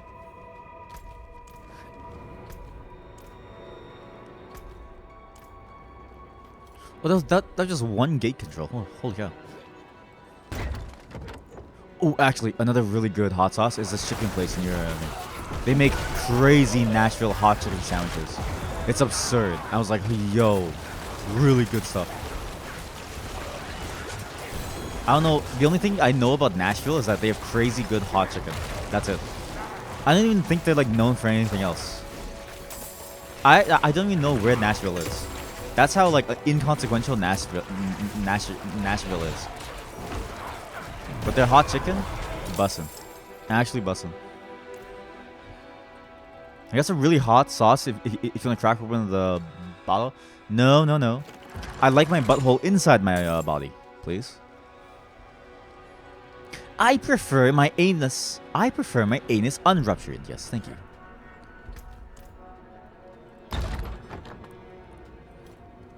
Imagine having a ruptured anus before 30, dude. Couldn't be me. You know what it is? Hot sauce that's too hot isn't tasty anymore.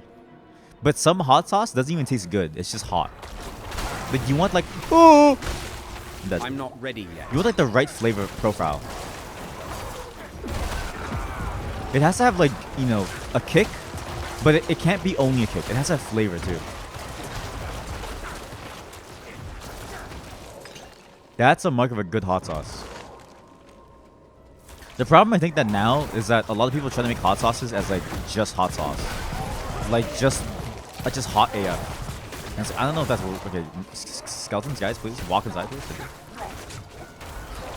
I hate how I have to walk in to show them how to walk into the circle so that they can begin shooting the guy who's killing me.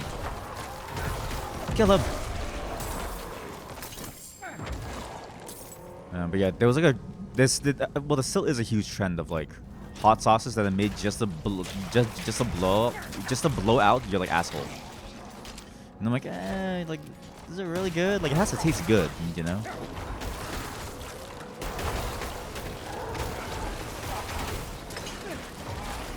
At the very least,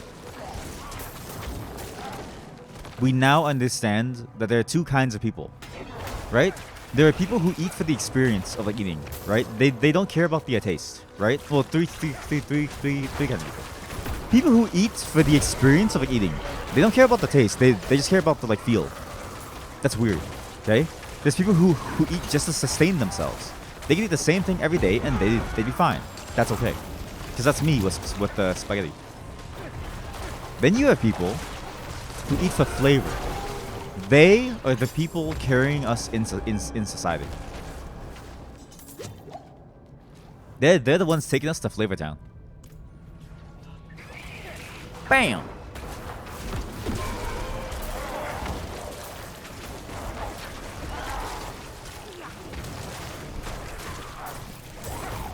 I'll never get the experience with people though. They're crazy. But the cathedral refused to tell us anything about Father. But what I found was much worse than I expected.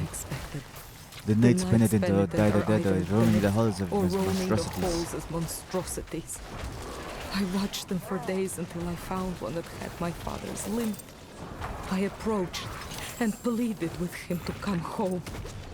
The creature that had been my father attacked me. You're a dumbass. And I stamped him to escape. What? Of course it's not your father anymore. It's a demon. Monster's eyes. Only pain and rage. You're so stupid. Mother was right. I never should have come here. See, this is why you should never trust children in a zombie apocalypse, right? They care too much about their parents, you know? They do some dumb shit. What? Okay, in a zombie apocalypse, never ever stay with someone who is sympathetic to the plights of the people, right? You want someone who is selfish and like callous, because at least you know when they'll stab you, get it back. You never know how someone who is way too nice will get you killed. You only know that it'll happen at some point. Better to know your enemy than to never know your friend. I need more time. I'm not saying that I wouldn't be with any of you. I'm not saying that I wouldn't not be with. I'm not saying that I wouldn't not want to be with any of you during a zombie apocalypse. Okay, I just want to make that clear. Just want you all to know. We do not save randos.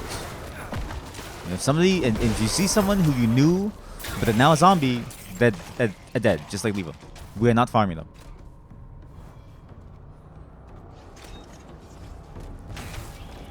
Where is blood boil? Ah, there we go. Blood boil.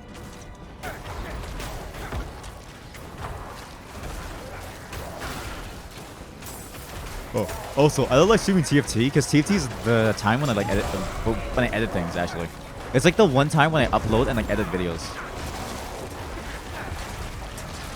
It's specifically why I don't like playing while in like TFT mode. It's very handy.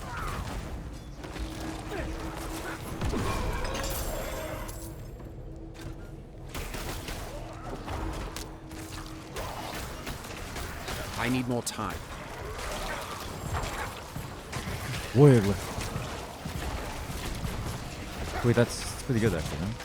Ah, no, it's bad. I am no warrior. My skeletons are stupid though. Get inside, go. My mages are like 90% of my damage. It's not even to like melees. That's really bad actually. Shoot.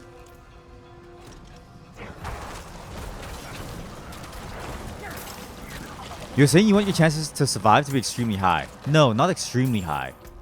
I just want to have a good chance, you know? Not extremely high. I just want to have some chance, you know? Look, all I'm saying is, okay? If you had to choose who to sacrifice, it better be your children. They're not going to help you in a zombie apocalypse. I guarantee you that. And you won't, I'll sacrifice them. I'll be the bad guy to keep us alive.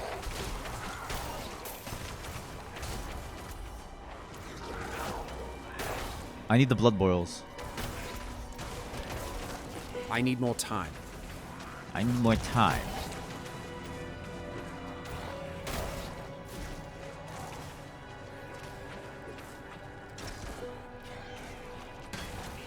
Oh, nice. Here we go. Good. Kill this champion too before he comes in as well.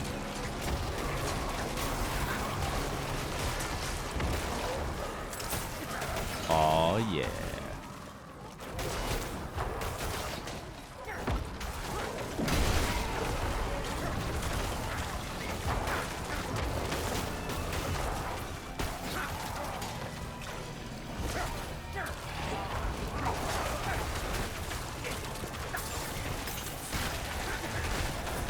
I'm not ready yet. I'm not ready yet. We'll get ready now. Otherwise, we're going to die. And also, once I'm done this, I'm gonna be off. Cause yo, it's trash. Wait, it's actually pretty good.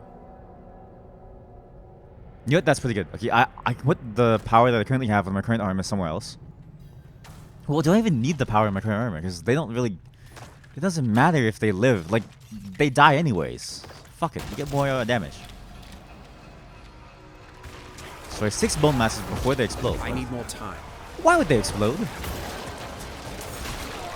Oh, before they explode. Well, that's a problem. My skeletons don't want to. You see, they have to choose of their own volition whether or not to kill the priority target. Again, I really wish they didn't get rid of the thing from Diablo 3, the move to like focus fire something. My minions are not smart. Not smart at all. Wait, this is just an event. Look at that. I'm not ready yet. Honey! Honey! Welcome home. My wife is in chat. Wait. BB. Well, 1 second. Okay, back. Honey, we are now at the end game. We're so strong now. But still, we're so strong, but we're still so weak. I'm gonna make a necromancer cool. Nice and strong.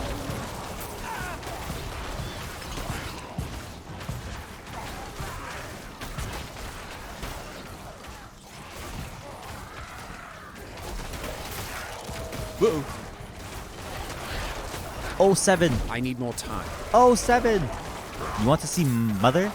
Honey, you just missed it. Maybe. Okay, I'm not gonna spoil it, but you should check the VODs to see Mother. You have to see the latest VOD. It's still uploading. I finished the campaign. I'm not. I'm sorry. I'm all done the campaign. But you gotta see the VOD to check out what's going on with Mother. It's still uploading though. It's gonna be done soon, in like an hour, and then it's good to go.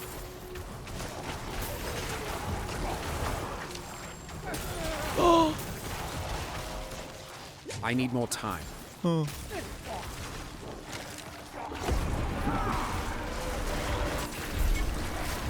Susan Boyle. I cannot carry more. What? Oh, because it gave you these. Sacred Legendary. Consuming a corpse has a chance to spawn. No, that seems awful. This one's bad too, though. This one's really bad. So maybe throw away this 1 blue. Grab that yellow.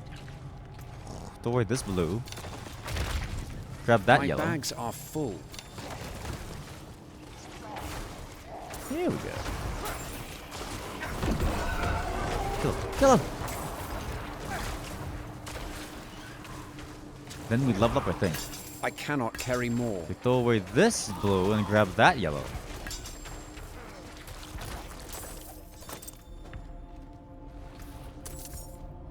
I'm not ready yet. We're very, very strong now. Now, with more Dead Razor. 4 experience.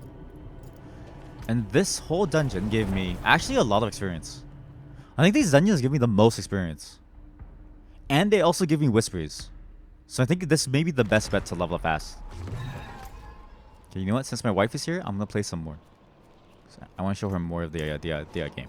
We're gonna drop some things off, then we're gonna open up another dungeon thing. Nightmare dungeons seem to give the most return. So you want to level fast, you do nightmare dungeons, which also give you whispers of doom or something. The whispers of nightmares. Psst, you there. I need to talk to you. Psst, you there. I need to talk to you. He's been trying to talk to me since the beginning of the game.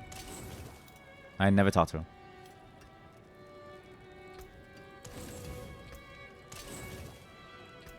Yeah, minion damage reduction sucks. So now we do one more of these. Mallwood. Where is this? Oh, it's actually really close. Huh. I cannot do that here. I cannot do that here. Well, I wonder if these obols don't give good stuff. Like, these may not give anything, actually. Fair bit of magic in that one. Bone Prison, Bone Spire, Bone Spirit. Nope, nothing good. I cannot do that here. Seems really hard to get, like, really good, like, here, actually. Like, very, very hard. So, I've never been here. What's this? I need more time. What is this? Is this a stronghold? This might be a stronghold, actually, huh? Who knew there was a stronghold, like, right outside there? Huh.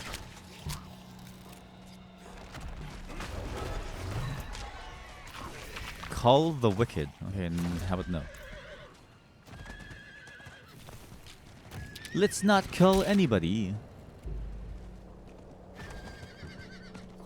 We go straight for the Nightmare Dungeon. This one Nightmare Dungeon is worth so much experience. Oh my god.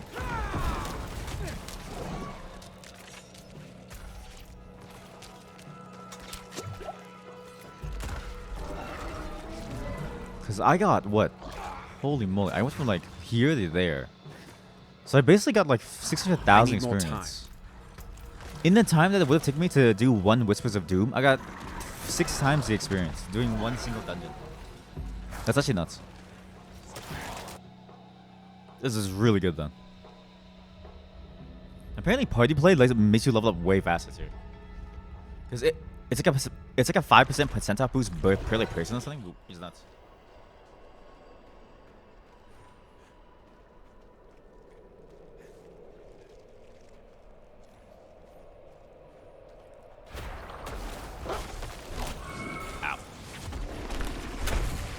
You know, especially if I ignore these guys and I go straight for the main targets, it should be fine. But if I just say forget these guys and go for the bandit sentries, it should be good. I'm so not ready yet. Oh no. That's why they do so much. And they explode, but I do more shadow damage. So it's both a boon and a curse. Yes.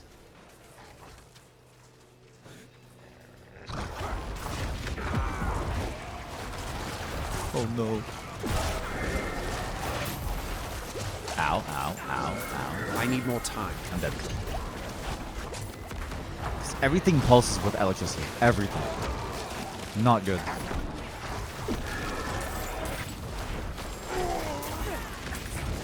I've used all of my potions.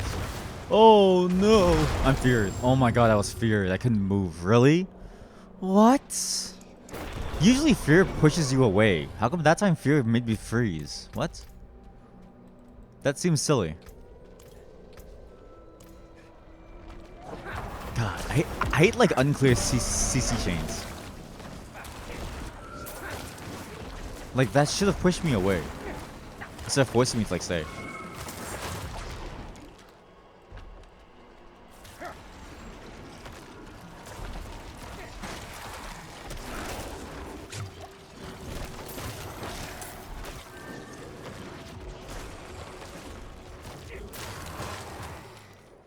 There we go. I'm not ready yet. Might as well pop my ultimate so that I can actually revive all of my skellies here. That was very unfortunate.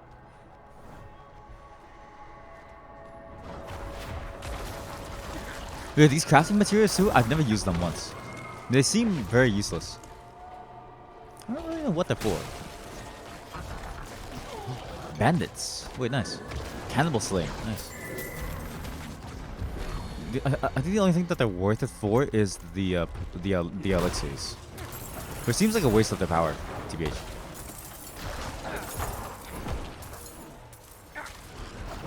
Ah, there he is. Got him. He's chained on me, nice. I'm not ready yet.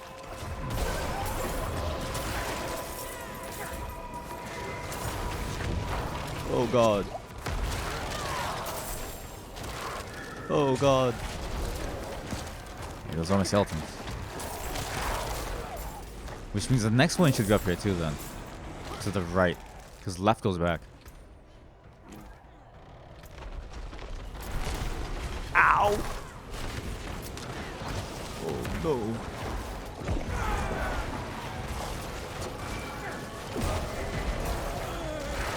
Oh, ow, ow, ow, ow, ow, ow.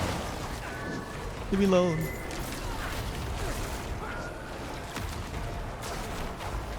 Holy cow, these guys are monsters. They actually like demolish your sword. Holy, my blood golem did like a fourth of his health. Gregor, need a word 30 with you. even. Fence says the math doesn't add up right. Says she saw you skulking around the reserves last night. Wait, I've done this before. Says we're short This whole area. 2 boxes of the good stuff. No need to worry. I know you'll make it right. And I know you'll come tell me exactly how. I'd hate to let you go. The wargs like you, my friend. But they like fresh meat too. Think on that. Damn. What a threat. The words like you, my friend. It's like fresh meat too. They can eat ya.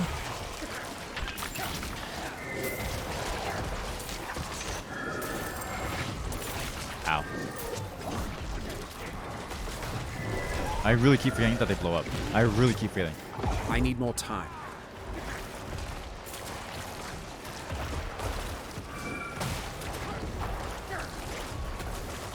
I may just get Bone Storm too. That golem is kind of ridiculous. I need more time. He's really strong. And I wonder if the damage of the Bone Storm scales off of him too. Because it's around the both of us, right? But I wonder if it scales off of him and then because it's centered on him. Because then he gets the 50% damage boost just from staying healthy, which is always. He gets like crazy damage scaling and attack speed as well. And when I brace people, he just stands in the middle with the Bone Storm. Could be better. I'm gonna try that after. I do lose the instant resummon on my skellies, but I think that's fine. A good loss.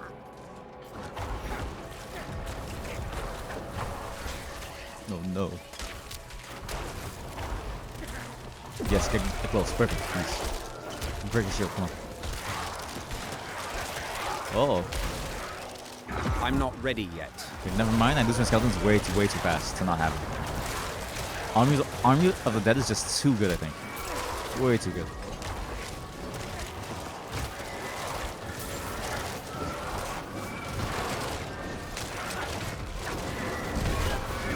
Oh, but he does so much damage. Jesus.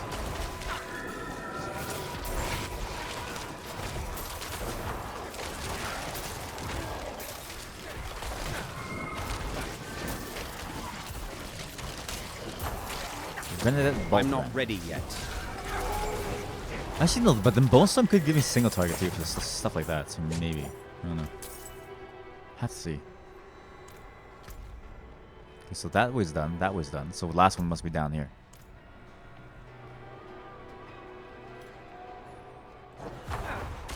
I need more time.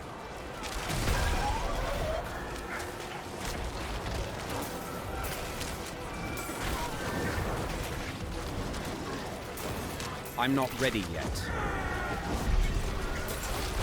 I'm done. That's it? Nice. Huh. Oh, wait. A cool looking ring. As Deacon spawns a corpse gain. Okay, never mind. It was cool while it lasted, but I don't think those things can be sacred, so I don't know. But again, a lot of experience. Like, actually worth it. Experience. One more night in my dungeon. Maybe 2 more because we're close to upgrading it, and we're close to 55. So, and it's getting us whispers. Wait, it's not getting us favors at all.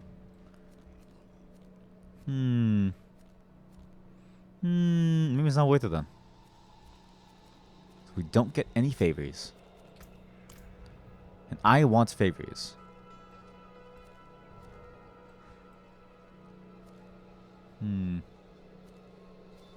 Okay, if I want the favors for the thing, which seems to be the best way to get items, I should just do this stuff now. Only this stuff. Might as well. Fuck. And this is the last thing that I'm gonna do before we call it a day, because I played for a while, and I need to finish editing things, and I need to finish uploads as well. I can see my internet dying, and also it's getting noisy around here, so I have to get ready for stuff. I'm gonna do my ending spiel right now, actually. As always, thank you for watching. We had a good start, and then this like game, the end game, of course, is like grindy. I just love grinding. It's honestly very, very fun. It's very boring for you, but it's fun for me. It's very relaxing. As always, if you miss parts of it, like the fun beginning parts, be sure to check out the VOD. It's gonna come up soon. I'm gonna be doing more stream highlight stuff as well. It's gonna go in a new 3rd channel, because like the 2nd channel is for full game playthroughs. The 1st channel is for like stuff that I do offline, and also like very like edited edited content. It's the stuff that I take my time and my quality on, right? This 3rd channel is for more like quick cut edits that are sort of like more fun to watch, bite-sized pieces of like each like day, right? At least I'm trying to do that. Oh no, can't move. All the links are in my profile below, except for the 3rd channel, which I'm gonna add soon once that's ready. Just waiting on some things, but it'll be there. You can find a link to all my other channels from my other YouTube channels as well, from my main 2 YouTube channels. You'll always have something to watch, always. You'll always have something that like piques your fancy. Long or short form content coming soon. Coming soon.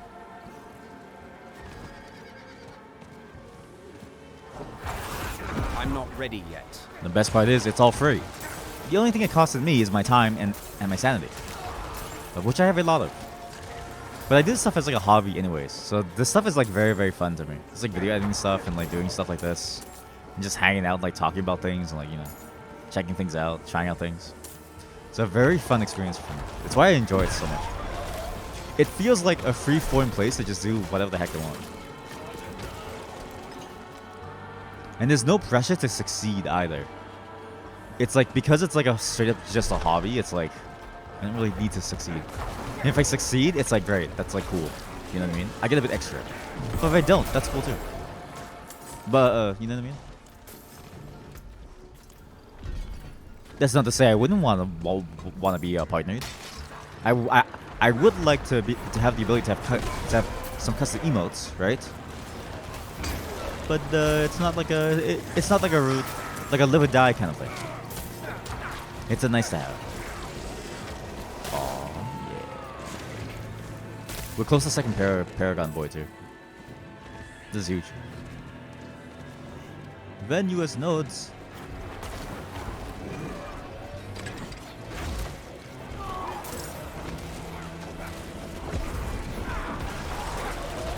Kill him. I'm not ready yet.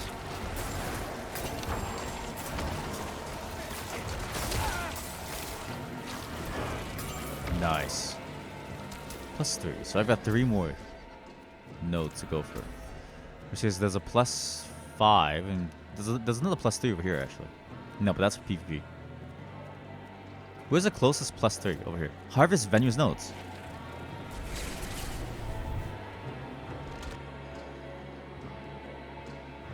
It's also just nice to be able to have an outlet for the creative stuff as well. I tend to have a bunch of ideas, and it's hard to sort of like find the right venue for some of these ideas because they're very sort of like you need to build up to them slowly over time, and you need to slowly build the skill set for them. In this way, I get to sort of experiment with like different techniques and see like, oh, you know, while I'm in town. Could it work in some fashion or some form? It's a very fascinating ride. And as always, I appreciate viewers, but you never have to come view. You never have to come and chat. You literally, there's no obligation. What? Murdering scum! Murdering scum! Okay, you never have any obligations. You don't have to come and watch. You don't have to sub. I mean, well, you don't have to subscribe to my channel, and you don't have to, like, you know, like, follow or whatever. It's appreciated, but you don't have to. Just come hang out as we do our thing. As we act kind of crazy for just a moment longer. I don't want to go too far from this thing, too. It'd be a hassle to walk back. Hopefully there's monsters to kill over here. None. Wait, what's up this cliff? That's a weird road. I need more time. Dimmed grotto. What? Oh.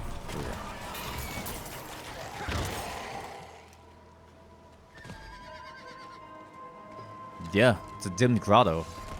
What's the point of this place? It was just for that, really? Huh. I need more time. I need more time.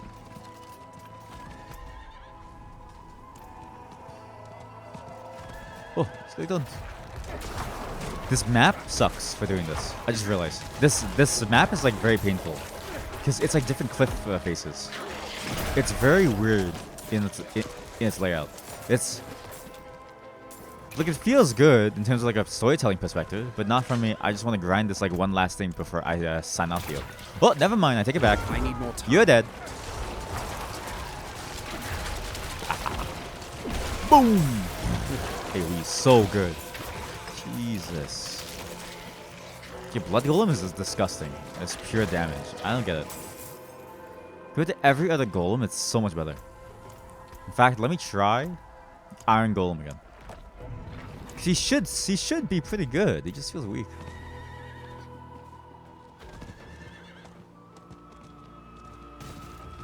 Ooh, one thing I will ask. Subscribing to the YouTube channel actually does kind of help. Apparently, the algorithm also works off of like number of subscribers and like stuff, which is a weird way of doing things. Like, it's like, I don't really get it. No one really knows, but people suspect it is. Like, I was just reading online what they do. It'd be nice to sort of get more feedback on the videos, and to do that I need a wider audience. I need to know what like works and what like doesn't, especially in terms of sound, you know. So be sure to subscribe and like those videos, or dislike them if you hate them. Either way, it's a valuable data point. I'm all about sort of optimizing things, you know, making sure that like things like work well. I need more time. It's also nice to sort of see like if my different editing techniques and stuff sort of like pay off or not too. Because there's some things that I edit that like really take a long time, and I personally like watching it. But then there are other things that take a long time to like edit that I don't really care to watch it. Like, I don't really care about the effects very much, but it feels like it would add a lot to the experience, right? And I'm not sure which one falls into which. That's not to say that I don't make the videos for myself first. I make the videos for myself first.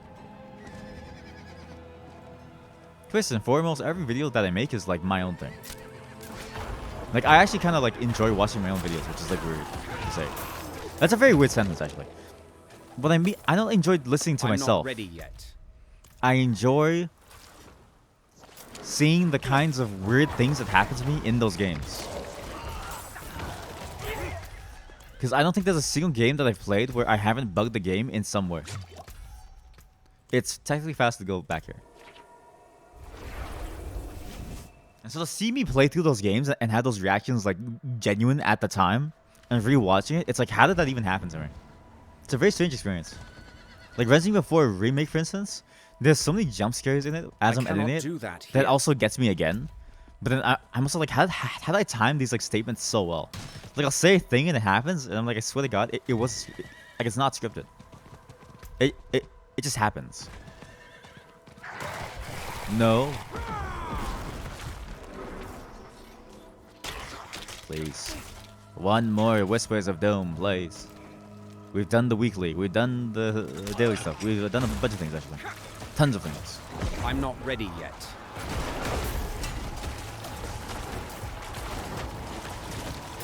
Okay, maybe the Iron Golem is a lot better, actually. I feel the damage increase a lot. Holy cow.